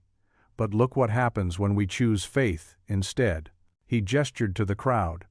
When the investors pulled out, you stepped in. When lawyers threatened us, retired attorneys offered pro bono help. When we needed testing, local shops volunteered. This software isn't just code, it's proof that community beats corporate every time. The energy in the room had shifted. People were leaning forward, many nodding, some wiping their eyes. In the front row, Lily beamed with pride. Mr. Brooks, Tom said softly, what would you say to others facing discrimination, whether for being parents or any other reason? Daniel squared his shoulders. I'd say this. Your supposed weaknesses, they're your core strength. Your struggles, they're your story. Your setbacks, they're setting you up for something better. He paused, his voice growing passionate. 6 months ago, I stood in a fancy ballroom and was humiliated for being a devoted father. Today, I'm standing in a community center, surrounded by people who believe that compassion and success can go hand in hand. Which room would you rather be in? The response started slowly. A few claps, then more, building like a wave. People began standing, first in ones and twos, then entire rows. The applause grew thunderous, echoing off the walls. Where once there had been stunned silence at his firing, now there was roaring affirmation. Through tears, Daniel saw Lily running toward him. He knelt down and caught her in a tight hug as the applause continued to roll over them like thunder. The standing ovation lasted for several minutes, punctuated by cheers and whistles. It wasn't just approval they were expressing. It was solidarity, hope, and the shared belief that sometimes the best revenge is living well and lifting others as you climb. The evening celebration was winding down. The projector screen had been dimmed, showing only the soft glow of the company's logo. Empty coffee cups and half-eaten cookies dotted the refreshment tables. Parents gathered their sleepy children while others lingered, chatting in small groups about the amazing turnaround they'd witnessed. Daniel stood near the edge of the stage, his shoulders finally relaxed after months of tension. He watched as community members exchanged business cards and handshakes, their excited voices filling the room with a warm buzz of possibility. The software demonstration had gone perfectly, and the local newspaper reporter was still scribbling in her notepad. Lily sat in the front row, her legs swinging back and forth, unable to reach the floor. She wore her favorite blue dress, the one she insisted was her lucky dress, and her dark hair was neatly braided with a matching ribbon. Throughout the evening, she'd been unusually quiet, watching everything with intense focus. Jasmine was wrapping up the formal portion of the evening, thanking everyone for their support. And now, if there aren't any more questions, Lily's hand shot up, startling both Jasmine and Daniel. She bounced slightly in her seat, her face serious but determined. "Yes, sweetheart?" Jasmine said, her voice soft with affection. "Can I?" Lily's voice came out as a whisper. She cleared her throat and tried again, louder this time. "Can I say something, please?" Daniel felt his heart skip a beat. He started to shake his head, not wanting to put any pressure on his daughter, but Jasmine was already gesturing toward the stage with an encouraging smile. "Of course you can, honey. Come on up." Lily stood, smoothing her dress with careful hands. She glanced at Daniel, her eyes seeking permission. He gave her a small nod, though his stomach twisted with protective worry. The crowd quieted as Lily made her way to the stage. Her Mary Jane shoes clicked against the wooden steps, the sound echoing in the sudden hush. She was small behind the podium, even after Jasmine adjusted the microphone down to her height. Daniel moved closer to the stage, ready to step in if Lily became overwhelmed. But there was something in her expression, a mixture of nervousness and determination, that made him pause. Lily took a deep breath, her hands gripping the edges of the podium. The room waited, completely still. "Hi," she began, her voice slightly shaky but clear. "I'm Lily Brooks." She paused, gathering her thoughts. "My daddy got hurt really bad, not like when you fall down and get a Band-Aid. It was the kind of hurt you can't see." Daniel felt tears prick at his eyes. Around the room, people leaned forward in their seats, drawn in by the child's simple honesty. "I remember when he came home that night from the party. He thought I was sleeping, but I wasn't." "Not really." Lily's voice grew stronger. "He carried me to bed like he always does, but his hands were shaking, and later I heard him crying in the kitchen." A few sniffles could be heard from the audience. Daniel saw Mrs. Martinez, the bakery owner, dabbing at her eyes with a tissue. "But you know what?" Lily continued, her chin lifting slightly. "My daddy never stopped being brave. Even when he was scared, he made me pancakes for breakfast and helped me with my homework. He still read me stories and tucked me in every night." She turned slightly, looking directly at Daniel now. Her eyes shone with pride and something deeper, a wisdom that seemed beyond her 9 years. "Sometimes at night, I look at the picture of my mommy on my dresser. She's so pretty, and she's smiling really big. Daddy tells me stories about her, about how she always said that being kind was like having a superpower." The room was absolutely silent now, hanging on every word from this small girl who stood so bravely before them. "When those mean people tried to hurt Daddy again, with their fancy letters and big words, I was really scared." Lily's voice wavered slightly. "I asked him if we were going to lose everything." Daniel remembered that moment with painful clarity, the fear in her voice, the way she'd clutched her stuffed rabbit, the helplessness he'd felt. But then, something amazing happened. Lily's face brightened. "All of you helped us. You believed in my daddy when other people didn't. You gave money and time and—" she struggled for the right word. "Hope. You gave us hope. She straightened her shoulders, looking out at the crowd with newfound confidence. My mommy used to tell me that my daddy was special. She said he had the biggest heart in the whole world. Lily paused, her next words coming out clear and strong. Mommy said you're my daddy, but I think you're everyone's hero too. The response was immediate and overwhelming. People leaped to their feet, applauding through their tears. Mrs. Martinez was openly sobbing, while Mr. Thompson from the hardware store whistled loudly. Even the newspaper reporter wiped her eyes with the back of her hand, her notebook forgotten in her lap. Daniel stood frozen, tears streaming down his face as he watched his daughter, his brave, beautiful girl, stand tall in the spotlight. She had given voice to everything he'd been trying to prove. That kindness had power, that community meant something, that love could build stronger things than fear. The applause continued, building into a thunderous celebration of not just Daniel's triumph, but of something larger, the victory of compassion over cruelty, of hope over despair, of a father's love and a daughter's faith. Morning sunlight painted the frost-covered streets in shimmering gold. Daniel and Lily walked hand in hand down Main Street, their breaths creating small clouds in the crisp winter air. The same holiday lights that had witnessed his darkest moment now sparkled with renewed brilliance against the pale blue sky. Look, Daddy! Lily pointed to a storefront window where Mr. Chen, one of their first software clients, was arranging a display. His shop looked so pretty now. Daniel smiled, remembering how close the small bookstore had come to closing before their community-powered software helped local businesses connect and thrive. Mr. Chen spotted them through the window and waved warmly, his eyes crinkling with genuine joy. Can we go in? Lily tugged at his hand. I want to show him my speech from last night. You memorized it? Daniel asked, his heart swelling with pride. Lily nodded vigorously, her woolen hat bobbing. Every word, even the part about Mommy. They crossed the street, passing the old coffee shop where he'd first met with Jasmine and the team. String lights crisscrossed overhead, no longer seeming to mock his failures but instead celebrating their shared victory. The bookstore's bell chimed as they entered. Warm air wrapped around them, carrying the comforting scent of books and cinnamon tea. Mr. Chen emerged from behind a towering display of local authors. Ah, my favorite customers, he hurried over, adjusting his reading glasses. Little Lily, you were magnificent last night. Such brave words from such a young heart. Lily beamed, squeezing Daniel's hand tighter. Want to hear it again? Mr. Chen placed a hand over his heart. Nothing would make me happier. Daniel watched as his daughter straightened her shoulders, just as she had done on stage. Her voice, clear and strong, filled the quiet bookstore.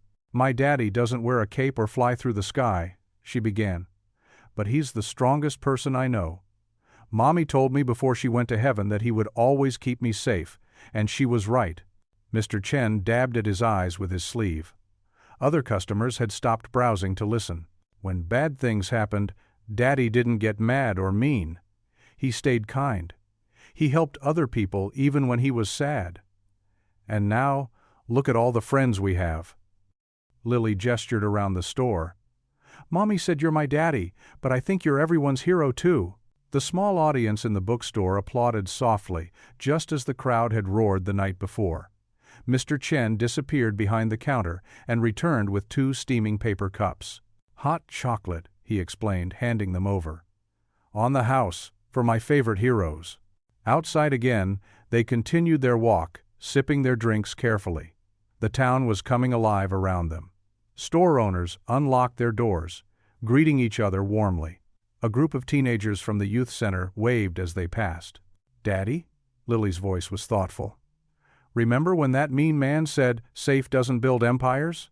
Daniel nodded, recalling Vincent's cruel smirk. Well, he was wrong, wasn't he? Look at all the people we helped keep safe. Their shops, their jobs, their dreams. Isn't that like a happy empire? They paused beneath a cascade of twinkling lights, the same spot where months ago Daniel had fought back tears on that terrible night. Now, those lights seemed to dance with possibility. He looked down at his daughter, marveling at her wisdom. His voice caught slightly as he smiled. Safe doesn't just build homes, Lily, it builds empires. What would you do if you were in their place? Comment your answer below, and let's see how you'd rewrite the ending. If you enjoyed the story of Daniel Brooks, I handpicked the next story that you will enjoy. Please don't miss this one. Click here to watch it.